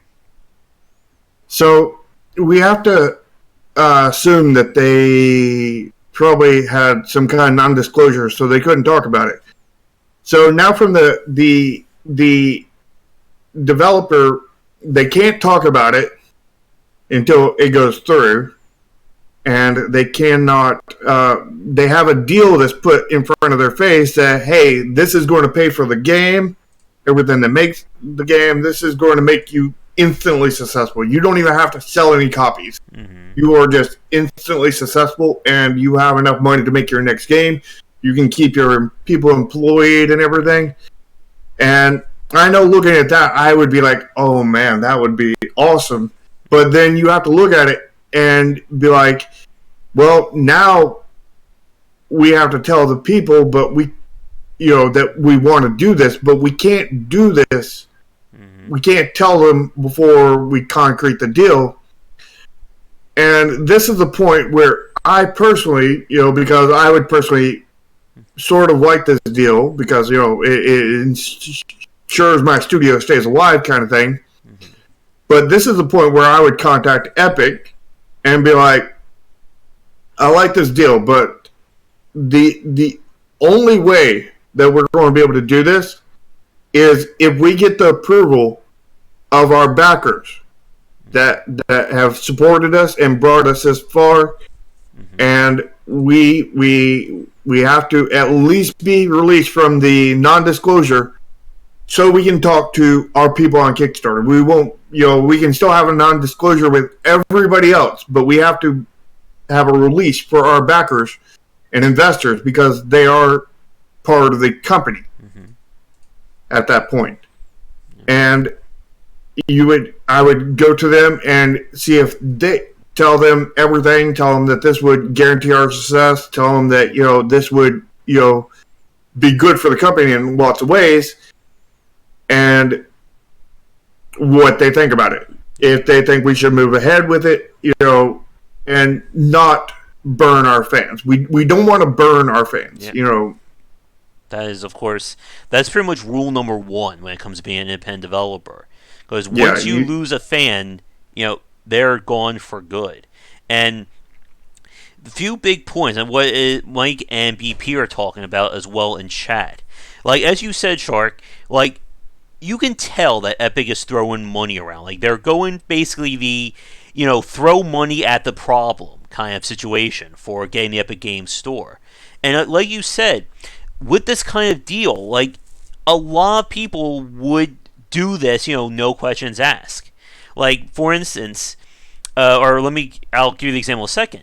But as you said, being able to talk to the fans and explain to them why this is important or why this is a big deal is a major part of this. Like, here's my example. Chris Park for Arkin, he has been very transparent in terms of trying to succeed at Arkin Games, what the challenges and troubles have been. And I would bet you any amount of money that if he made a post saying that AI Wars 2 is not going to be on Steam, we're going to do it on Epic, because this money will help keep us going and all that, every one of his fans would say go for it. They would not, bat an eye over losing Steam access and going to Epic for that. Because they know, and how he would explain, they would know that he's doing this to keep his studio going. And, with what the whole Phoenix Point thing is, again, it sounds very much like they did as well. One day it's on Steam, then literally 12 hours later, it's now an Epic exclusive. There is no communication other than the deal's already been made. Yeah.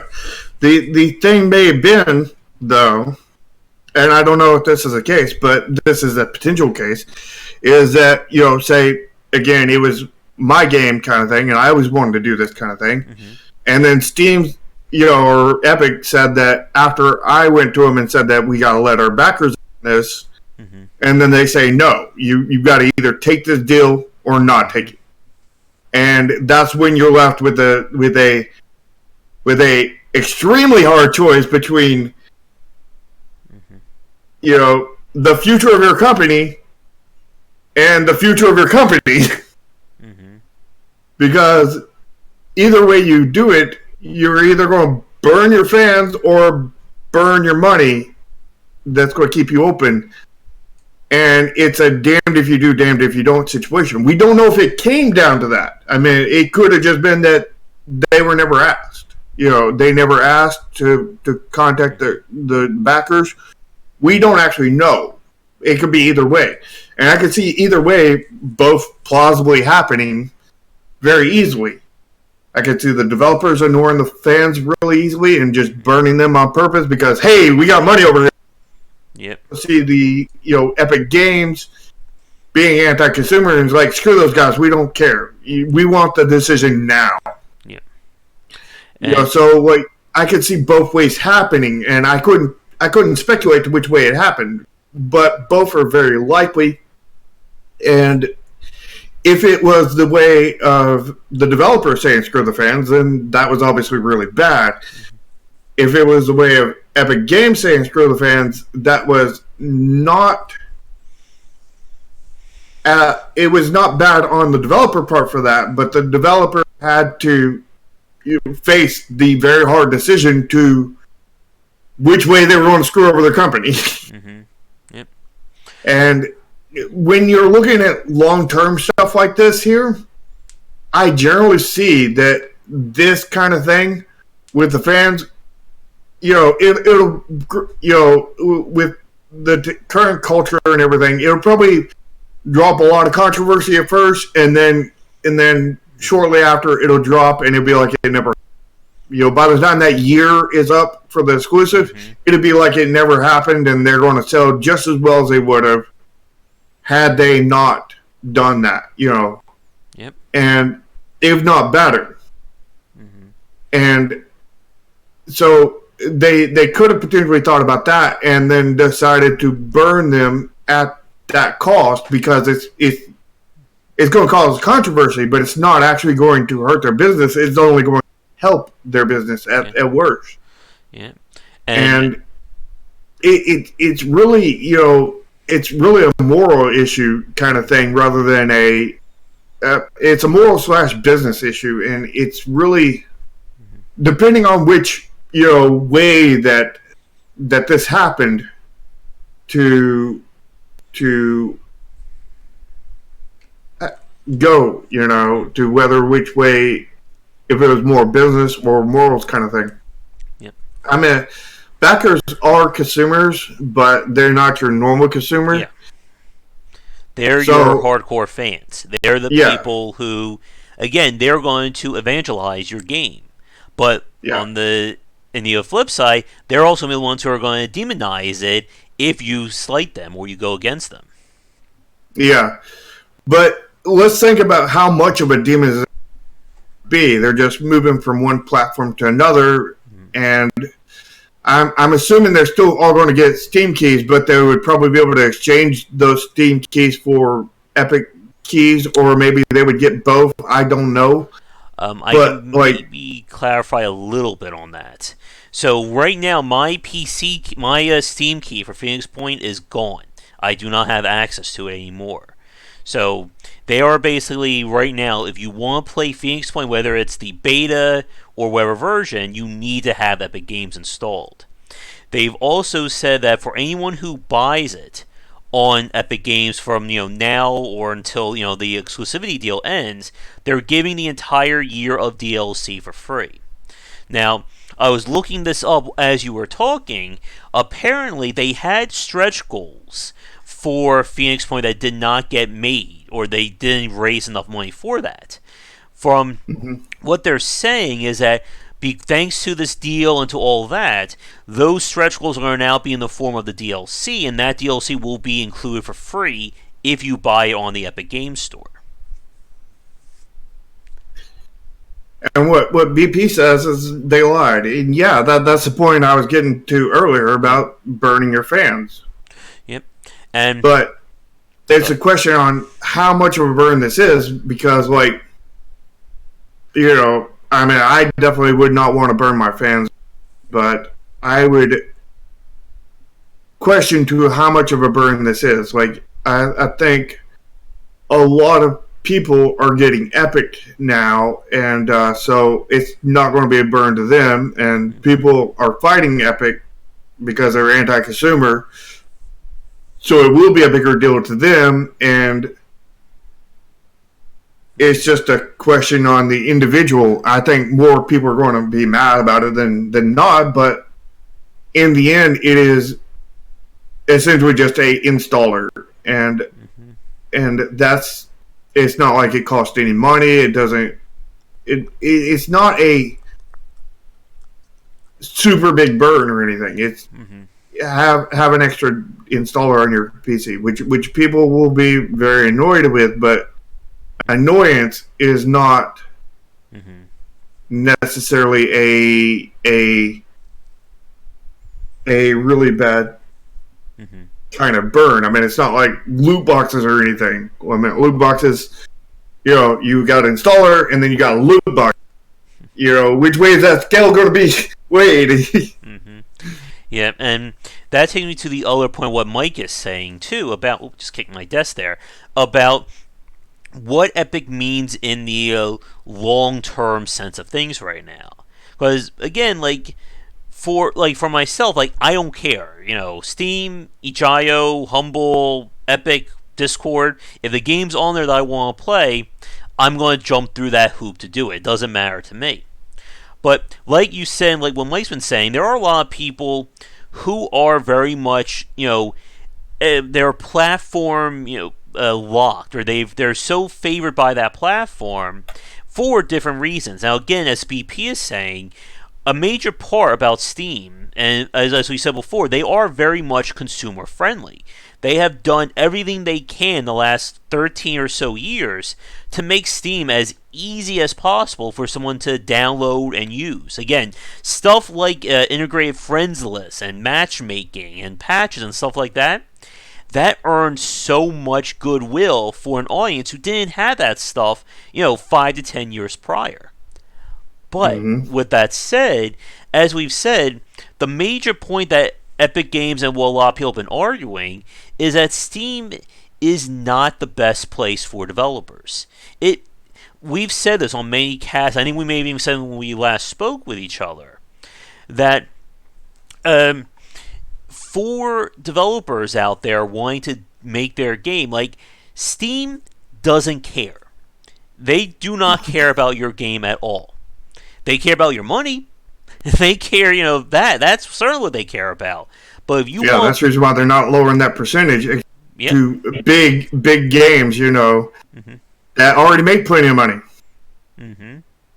Yep. And again, this has been kind of the big push that has been kind of dominating Epic's trying to do this, is that they are going developer first. Again, you don't throw money at Metro, Rebel Galaxy, Phoenix Point here, and so on, without trying to say shots fired at Steam. But as we've said, there's nothing really on the Epic Game Store right now that's consumer friendly. Again, if I don't have any care about Phoenix Point or Hades or any of these games, why should I download Epic? What's in it for me? Or me here being the consumer. Yeah, exactly. And see, this is where both Epic and Steam are failing. Mm-hmm. Steam is failing because they don't care about the developers.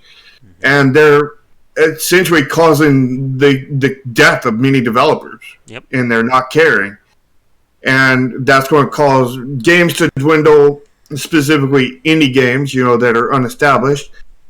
But, and then that's going to cause, other games to dwindle, that's going to cause other games to dwindle, that's going to cause other games to dwindle until the only thing you have is no games kind of thing. Yep.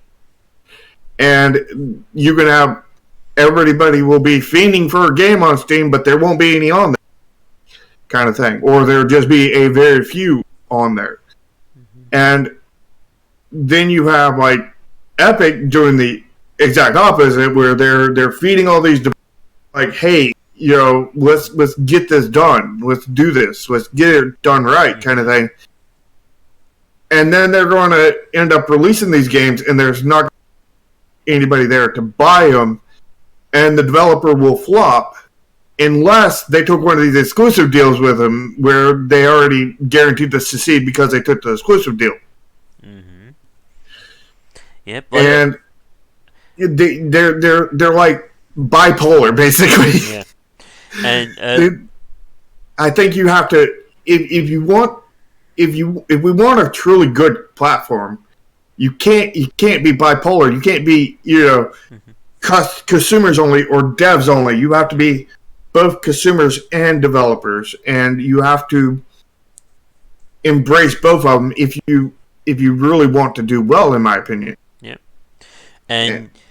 Yeah, and what I was saying, goes back to what we were saying with Phoenix Point. I'm saying that if everybody refunded the game right now, if they lost all the funding that they earned through Fig, it wouldn't matter a damn thing, because Epic has given them. Again, we can only assume it's probably beyond all their stretch goals at this point. Essentially, Epic is funding this game, come hell or high water. And that's where things get very weird about the situation. Again, something like Rebel Galaxy, Metro, Hades, that feels fine to me. That's, again, them looking for the bigger deal. They're looking for the best deal for their games. But as BP is saying in chat here, this was... Again, this is when the whole crowdfunding thing gets very weird, because you're no longer doing these deals behind the scenes or where nobody is going to be affected by them. You made this deal for, let me see, they earned, according to this post, I think they raised about a little over $765,000 in terms of funding for it. So, I mean, they got quite a bit of money, they got quite a bit of backers there. How many? How much? $765,948, according to a post. Probably enough to develop a game. Yeah. So, again, if this was just a company making a business decision, I'm a little bit more fine with that. But again, it's very weird in this situation when you've taken somebody's money already. Again, if Phoenix Point was being published. Let's say the situation was they got published by Epic from the very beginning, nobody would give a damn about this situation, because the money hasn't been taken yet. But, I don't know, again, it's such a weird position that we're in. And like you said, Shark, in 1 year's time, I don't think people are going to they're not going to care about this. It's going to be on Steam, it's going to be on Epic, pick and choose, la-di-da, we're done. But, like you said, the moral side of it is just a very weird take. Yeah. Like I said, if I was put in that situation, I would be I want to talk to my backers. I want to Mm-hmm. get them in on it on the ground floor before we make a decision, kind of thing. Mm-hmm. Especially We like. don't we don't know if they Mm-hmm. did that, if they attempted to do that, or if they just said, we're going to shut up and take your money, kind of thing. Yeah. And this is the point that also adds a little bit more to this. Like we said, the point about going on to Fig is that you can buy shares in the game. Like you essentially become a partner in the game. So you will share in that success. So the people who did do that, who did invest in Phoenix Point, what happens to them? Like again, if this Well, was just a normal business deal, who gives a crap? They say they're on Epic, they're on Steam, you're still getting the game regardless. But when you technically have investors now in your game, again, it's very weird. I'm unsure how the investor thing would work because, like, either the investors would be either really fucking happy about this or really, really pissed off about it because it depends on if the investors get a chunk of that Epic money, basically. Because if they're just dependent on sales, kind of thing, then this could potentially bottom out their money, kind of thing. Mm-hmm. But if they can get a piece of that Epic pie, kind of thing, then they're probably really happy about this. So I don't know which way that goes, kind of thing. Yeah. And But this is I was trying to look on their Fig site about how much was actually share relay, how much was just pledge. And I don't know. It says like $320,000 were Fig funded, and I think that includes the shares, while 445,000 was done through the actual like a traditional Kickstarter. So you pledge, you get a reward, etc. yeah, I can imagine everybody in Kickstarter being pissed off about this because. Mm-hmm. But the question is we don't know the facts. The facts would be is if they went to Epic and said we would like to tell our backers, kind of thing. Mm-hmm. Yeah. They have invested. They are part of the company. They're part of the business, and they should not be counted in this NDA. They should be able to be in the know, kind of thing. Yeah. And to your question there, Mike, I believe with the Fig, like the actual investment, I think it's like it starts. I think like $5,000 for like one share, essentially, and you can invest more and more into that to get a greater share. So then, what ends up happening is that whenever the game sells, you technically get a percentage of that sale because you invested in it. Like you, in a matter of speaking, you own part of that game. And like So I said, you're only getting a percentage of sales, and yeah. But of course, the more you this Epic deal could really burn them. Then, yep. But for the games that are the regular games on Fig, the more you invest, the more you're earning per sale. And like I said, I know somebody who I think they invested either $5,000 or $10,000 in Kingdoms and Castles, and they've earned their money back and then some because the game did so well. But again, that's a topic way too big to get into, and I think we're about to hit 2 hours into this live show, so we'll probably begin to wrap things up in the next few minutes.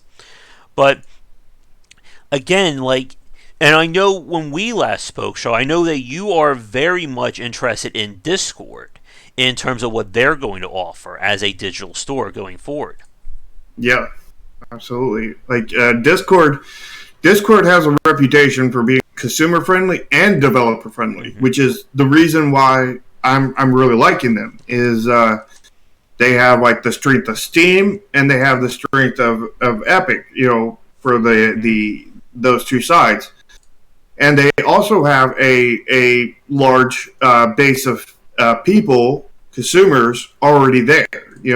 I don't know how Discord numbers compare to Steam and Epic numbers, but I would assume that they're probably lower than Steam, and I don't know about Epic, but I would assume there would be a lot more consumer based for your normal indie games on Discord versus Epic, because Epic you're going to have a lot of like first person shooters and battle royales and stuff like that on there, where you're for your because of Fortnite. Yep. But like other games that are not those kind of genres are probably, at least at this point, not going to do nowhere near as well on Epic sales wise. So, but I would assume that they would do better on Discord. Discord, caters to basically all games, kind of thing, because they're a gaming chat platform. So the question is they've been ignored recently. They were actually if you remember, it was first Steam, and then Discord came around, and everybody was talking about Steam versus Discord, and then Epic came around, and then it was Steam versus Discord versus Epic, and then now it's turned into Steam versus Epic, and like Discord has been like dropped out of the kind of media loop kind of thing. And I know they're still in beta. They're not ready to launch. That's kind of a key thing there. They're trying to get everything right before they actually go into full launch. I mean, they're selling to everybody now. They're partly out there, but they don't have a lot of games out there. They're still tweaking and tuning things, updating things, like really a lot, trying to get things right and refine the platform before they try to go, like, here's a bunch of games, have fun. Yep. And I feel like that's the right way to do it, but at the same time, it's really kicking them in the butt, for the promotion and everything, the market, the exposure kind of thing. And I honestly don't know how that's going to turn out. I hope it turns out really well. I really like Discord because they're pro-consumer and pro-developer. And I hate Steam because they're anti-developer, and I hate Epic because they're anti-consumer. But we don't know if Discord's going to be able to pull it off, kind of thing. And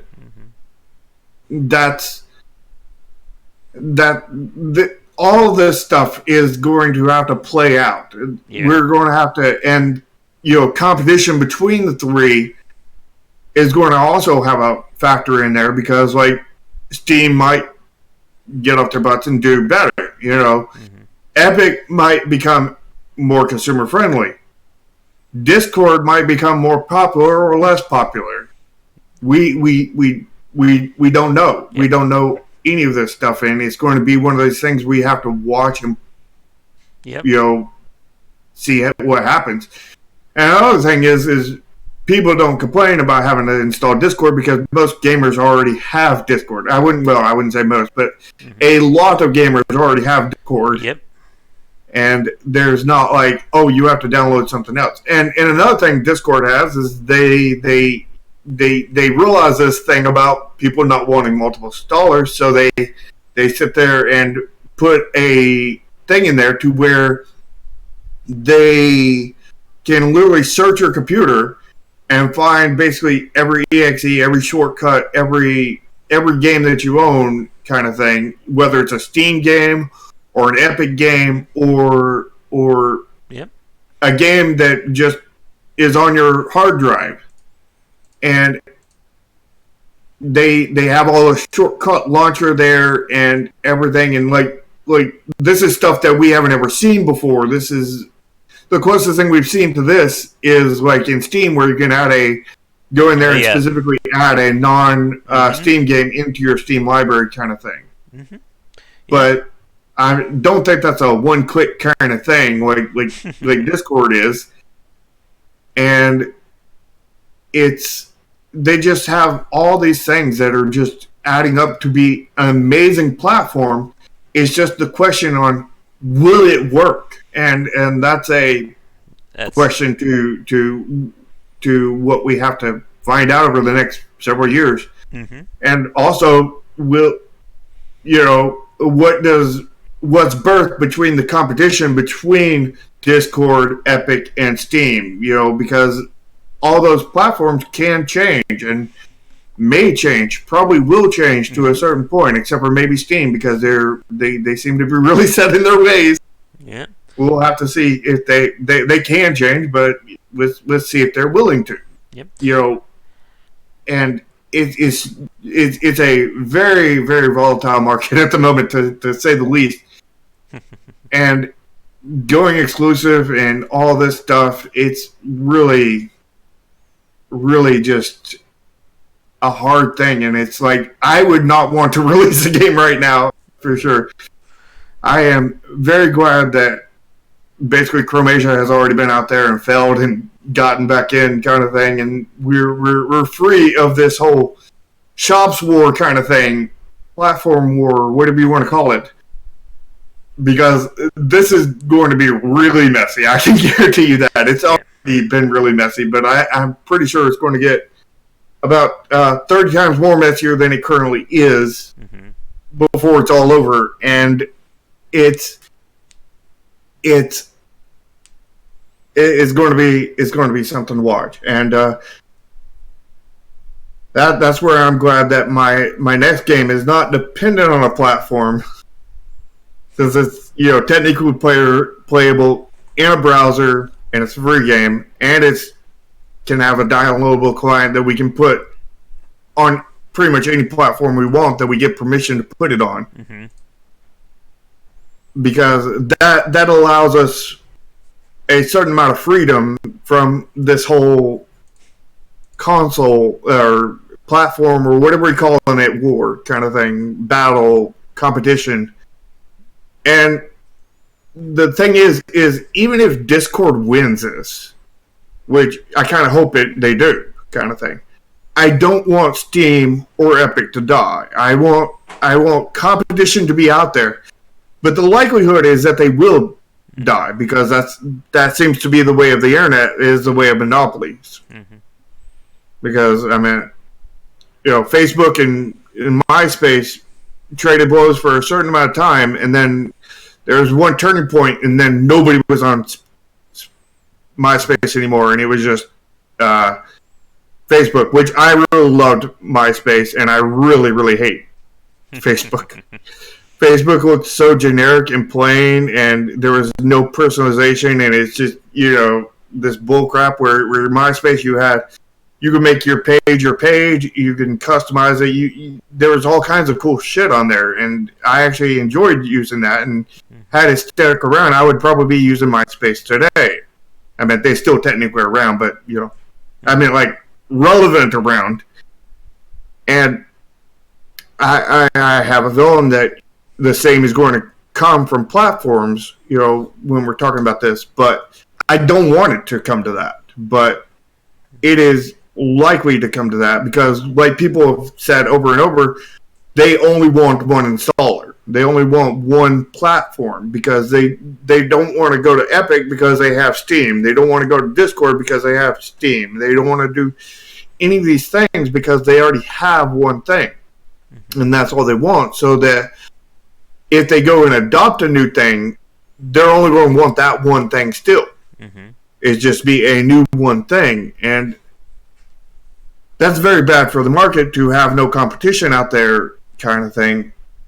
And even if Discord wins it, kind of thing, that kind of thing could end up causing Discord to corrupt and go down the bad path, kind of thing. And it's like, even if the good one wins, we can by killing off the competition, we can cause to become bad.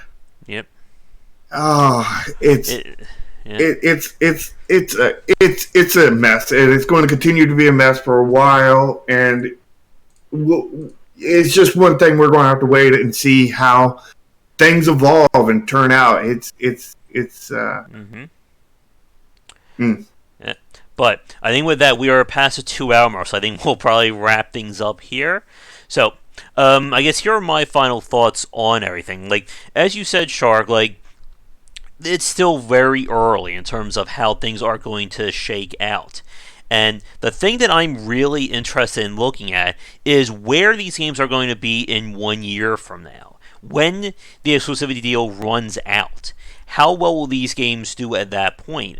And more importantly, we still don't know what what Epic's plan is in terms of curation versus an open market.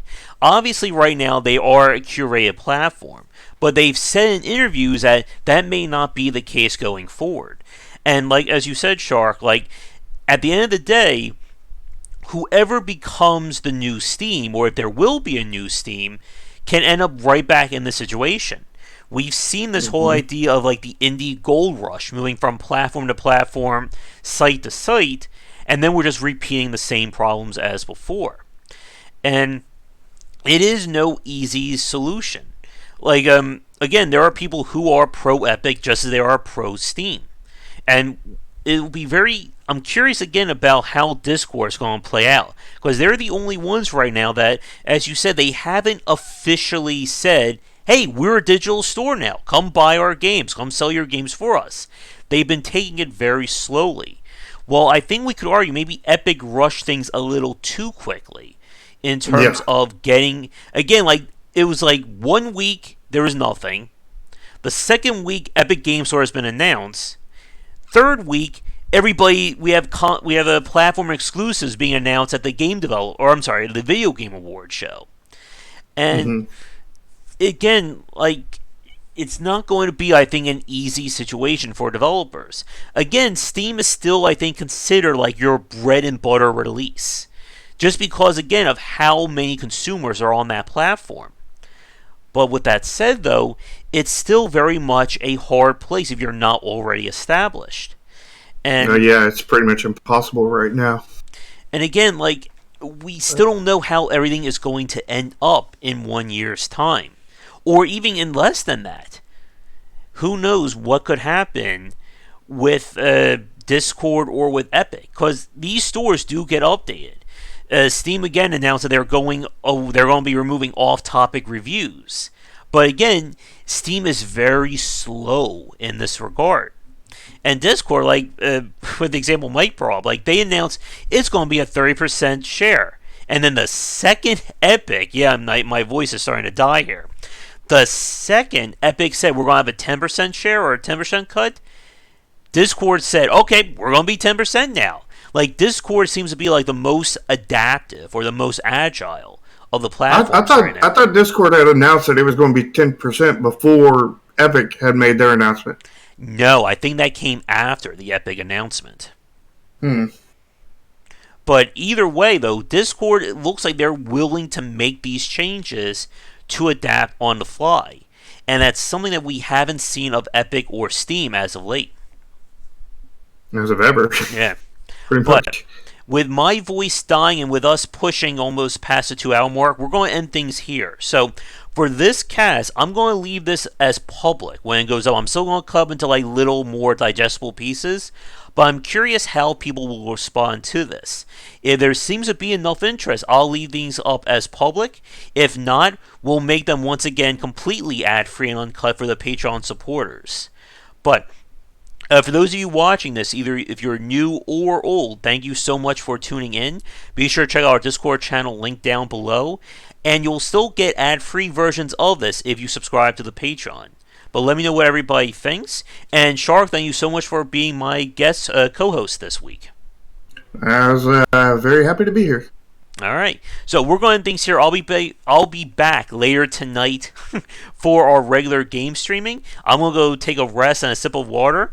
And be sure to come back for daily discussions on game design here and on Game Wisdom, where we study the art and science of games. Until next time, have a great night, and we'll be back for our live show next week, probably around 3:30 or 4 p.m. EDT. So be sure to catch us then at that time.